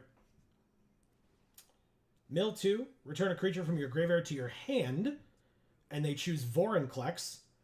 Does he have haste? He does. We do die. They got there. It was a trap. Wait. That's 26. Oh. We go to 1. And that's if we don't block Vorinclex. They have 1 card in hand. It doesn't matter, right? You just block here.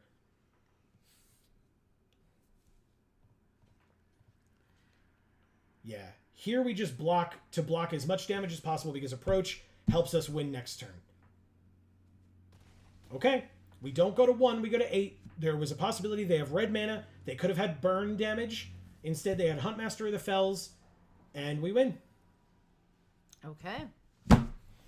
Thank you, Markovian. Oh my god. That was scary, Oh my god. but you made it happen. I really did. All right, so read what Marcus has to say, I guess. He says if you don't have a spell to give the shark immediate value, don't play it. You're exposing your threats to unnecessary removal. Okay. I'm learning things. I appreciate it. Fengler. Okay. Oh, he wants me to make brownies tonight. I'm probably not going to do that. No, we It's have pretty to late. we have to wake up very early tomorrow actually. So Well, that's if we're going. no, that's not tomorrow. Tomorrow we have somebody coming over to do work at the That house. is true. Very early in the morning.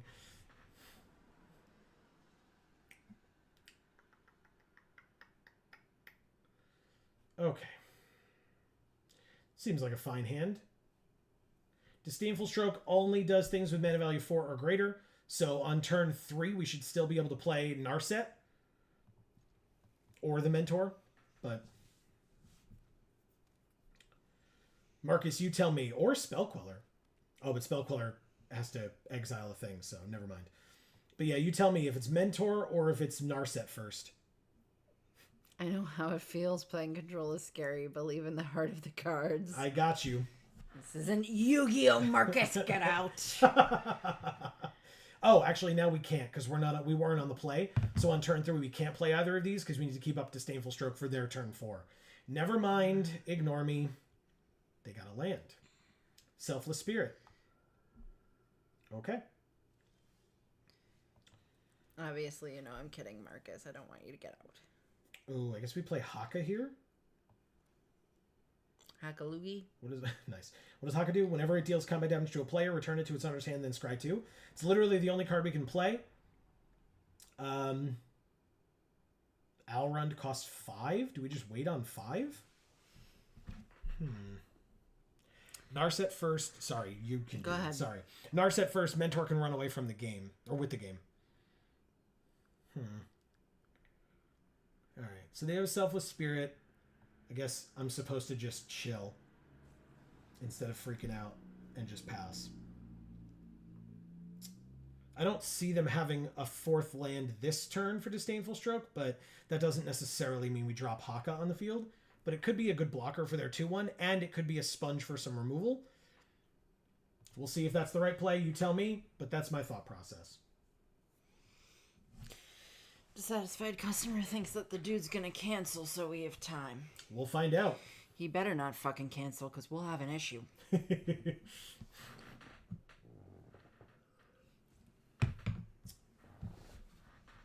All right. He'll have an issue, is what I'm saying. Yeah. Yeah, we need that work done. It's been long enough. Yes, it has. All right. I'm done with it, to be fucking honest. I'm done with it. Oh, they're just waiting. I was like, what are they waiting for? But it's because they technically can sack this. So they're just the game was just waiting for them to decide if that was how they were going to respond, which wouldn't make sense.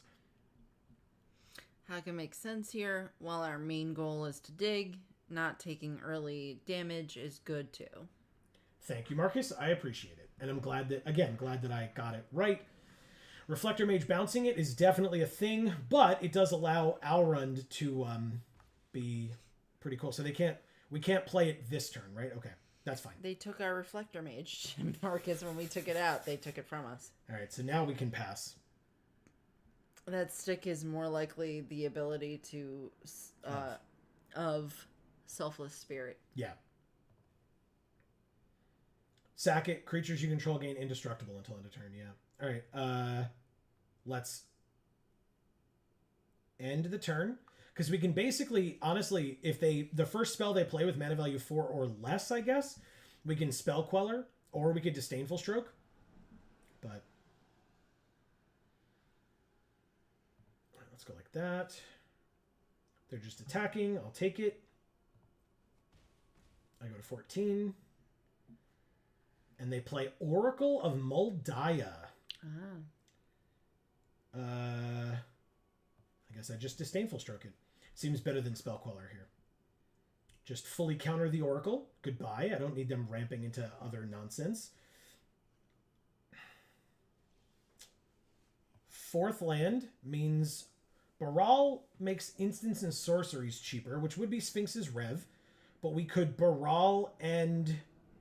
because he doesn't have Flash.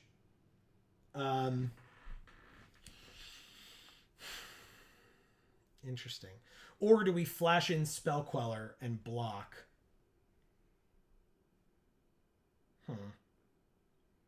Your go. Thanks, opponent. Yeah, let's play Baral.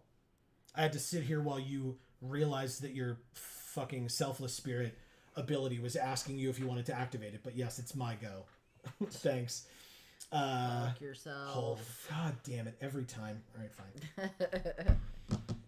I just don't have any backup, but I understand. I'm just doing wrong stuff here, that's all.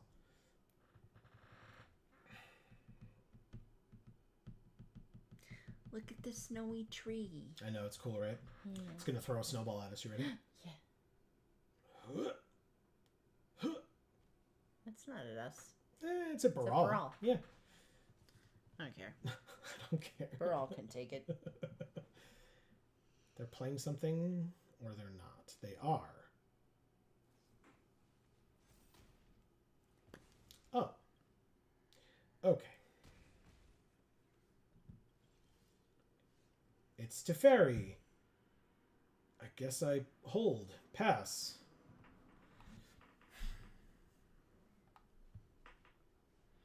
Don't have the fifth land for Alrund or Teferi.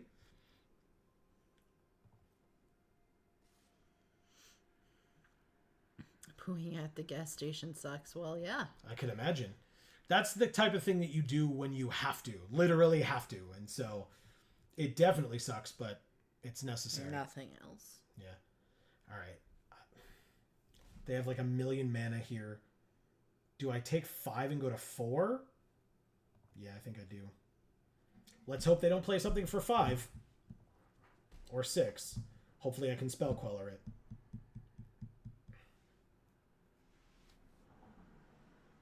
Can I?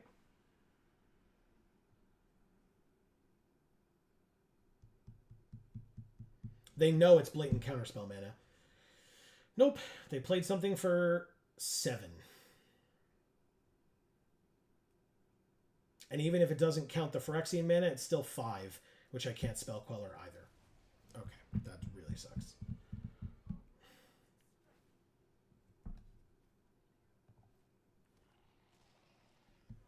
They make a 4/4. I don't even know if I flash this in now. I guess I do. Just embarrassingly put this on the field when there were blatantly other times where I could have done it and it would have been much more profitable. And that's on me, by the way. if anyone was curious, that's all on me. All right, so I have literally nothing I can do except gain life and draw cards during their turn.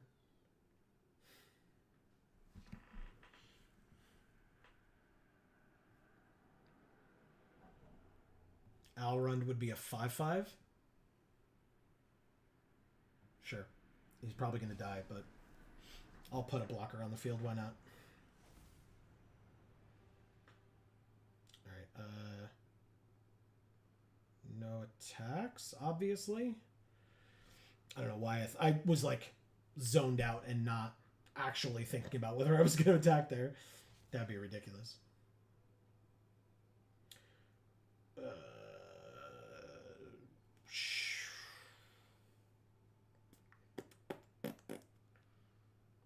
Sorcery. I know my deck. I got a creature and a land. Okay. Cool. You asked for a sorcery. Why would they give you a land? No, you reveal the top 2 cards of your library, choose a card type, and put all cards of the chosen type into your hand. Oh. So I had no idea. I'm just saying I know my deck, so I had more sorceries, I guess. Yeah.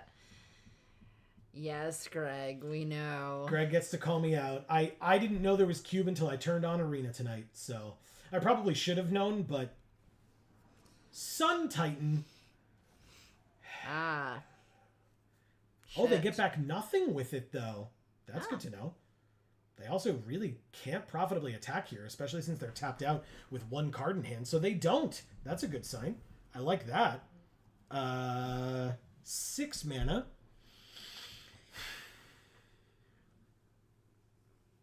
Means what? Sphinx's Rev would be X equals 3.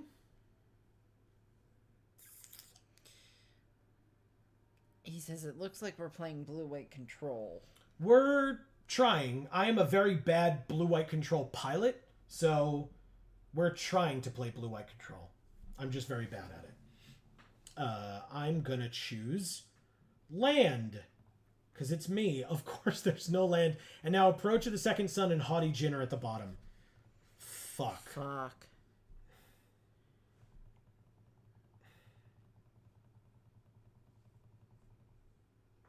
You can keep reading. I'm just waiting for them to... He says, decide what and to do. Narset? Don't we just play Mentor and Narset? Quell the 4 or less. Baral with no value or protection that can't or didn't do anything on blocks. Yeah. Yep.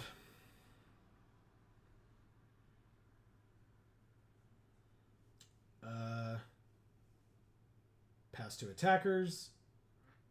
The 6/6 attacks. The 5/5 attacks. The 4/4 attacks.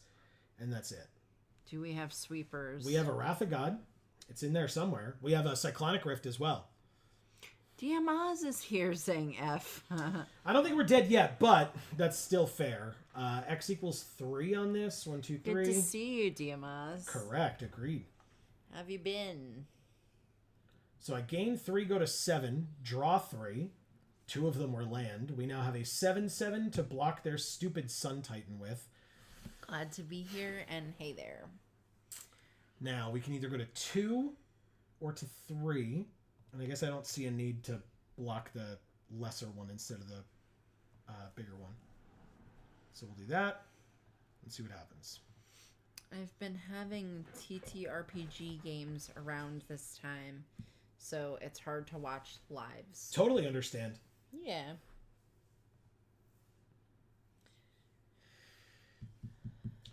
All right. A Gunjo can definitely stay here. Let's play... I've also been committing my worst financial mistakes. Me too, or us too. Steamsies. Been there. There's Wrath of God. Greg was so right. Thank you, Greg. Wow. Very Play smart. Narset and find our Wrath of God. Thank you. He says, boom, let's go. All right, so this only destroys all creatures. So let's go ahead and attack Nissa. He says, swing. Oh, wait, crap. No, it's fine, because it's going to be destroy all creatures. They can't be regenerated. Selfless Spirit. Oh, because it's indestructible? All right, that's fine. We'll see what happens first.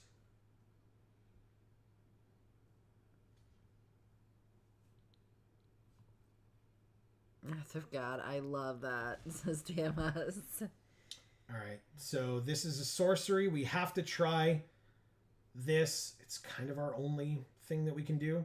Yeah, Selfless Spirit wins them the game, basically. Even if I hadn't attacked, they still win. Like, I just don't have enough blockers. This deck's not great. And that's my fault, again.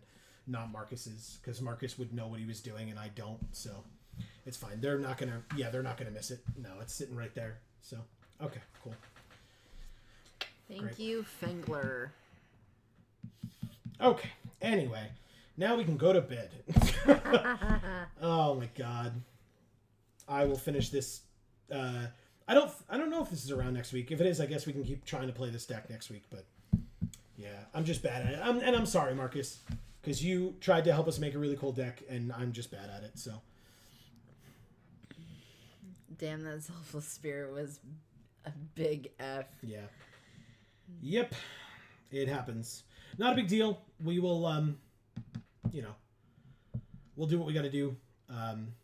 So yeah. That is going to be the end of this particular stream. Like I said, don't forget, next Thursday, not this Thursday, which would be the 24th, next Thursday, the 31st, is the Throne of Eldraine Early Access event sponsored by Wizards of the Coast. And we will be here for it starting at 1 p.m. Eastern Time right here on this channel live. So we hope that you will all be able to join us. Between now and then, we'll be back next week for more Arena at 8 p.m. Eastern on Monday. And on Friday, this Friday, we will be back with more God of War at 8 p.m. Eastern as well. There's a lot to read. I'm so sorry, Amy. I've been skipping around. Yeah. It's mostly just reactions to stuff. So I'm just going to read the very bottom. Please. I love my board wipes, DMS says, so I know the pain of people protecting against your board wipes. And that's absolutely why the card is in the cube and why that person had it in their deck. Because it did exactly what they needed it to do, which was save their creatures so that they could kill us the turn after. It's, like I said, Marcus would have had a lot more interaction and would have known better how to play the deck. It is the deck that our seat should have had, it definitely, but I'm just not good at piloting it. So that's on me. And again, I don't play constructed, so I learn these things on the fly and figure it out. But I remember board wiping once, and somehow the person came out of it stronger. yeah. How dare they playing the response? Yeah. Don't you know I'm just supposed to win? No worries. That second match just wasn't in the cards. Yeah, it seemed that way. And look, sometimes that just happens too. Like, you don't draw what you need, or your opponent just has exactly what they need. Whatever the case may be. Not a problem whatsoever. And I appreciate the help, Marcus. I truly do. It'll, I may be an Azorius person. That doesn't mean I know how to play Azorius decks. So, yeah. Yeah, I mean, I'm a Gruul person. I don't know how to play Magic, so... Yeah, but Not Gruul, really. you know how to play Gruul. You play cards and you turn them sideways. That's how you play Gruul. You smash, smash, smash. That is what I do. But yeah, so we'll be back for that. Definitely stay tuned for all of those upcoming streams. As we've got... Gruul go brrr. Yeah. That you've never heard that before? No. That's a thing. It's Never. like girl go brrr, just like taking down everything like machine gun fire basically. Oh. Greg says, have a great night, guys. Sorry I wasn't here long. Not your fault, Greg. We totally understand. We would be able to stay later, but we were saying we've got somebody coming to do work around the house tomorrow, so early. So we need to wake up early for that as well. Hope you guys have a great week. Smile. Thanks, you too. Speaking of folks in chat, Amy, you've got a fair bit of work to do. I sure do. Greg, thank you so much for making it here. We always appreciate it. Definitely. DM us. You're here. Yeah, it was really great to see you. And I mean, hey, not for nothing, I'm really glad you've been able to have TTRPG games going on, because that's awesome. We love TTRPG games, so enjoy it. And I'm sorry about your finances. We've had similar issues. 100%. Marcus says, Nope. I'm not reading what he's saying. I'm trying to thank him for being here. Thank you, Marcus. Thank you for helping us play. And I'm sorry that my brain is dying. He understands. He's been around. we all have those moments. Yeah, That's just how it goes. Dissatisfied customer, thank you so much for making it to our streams and our pre-records. We appreciate it. For sure. We got to go up to... C. Holland, thank you for being here as always. You're the I know best. It's not the easiest. No, but you are awesome for doing so. We appreciate And it. Jay Anna, always a pleasure. We love you so much. Yeah. So I believe that was everybody. It should be everyone. Yeah. This one. Okay. This one's where you left off. Okay. Diamaz says, I'm glad I showed today, though. Yeah, I'm glad you did too. And don't worry, I was very aware of the bad decisions I was doing. Okay. Fair enough. That's good. Oh, we were not. Because he mentioned buying the vault thing.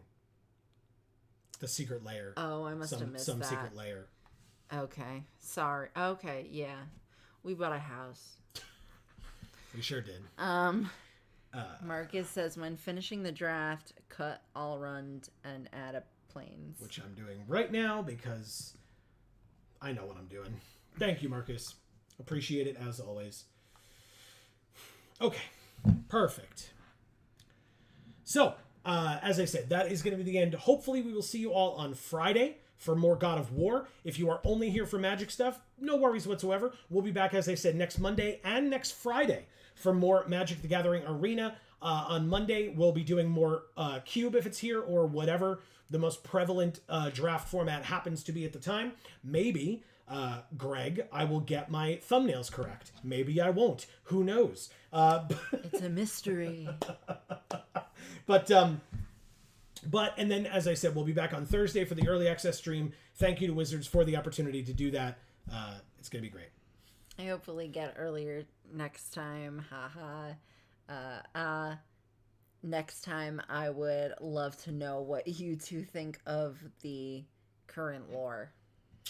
Unfortunately, we don't get to tell you next time because we have not...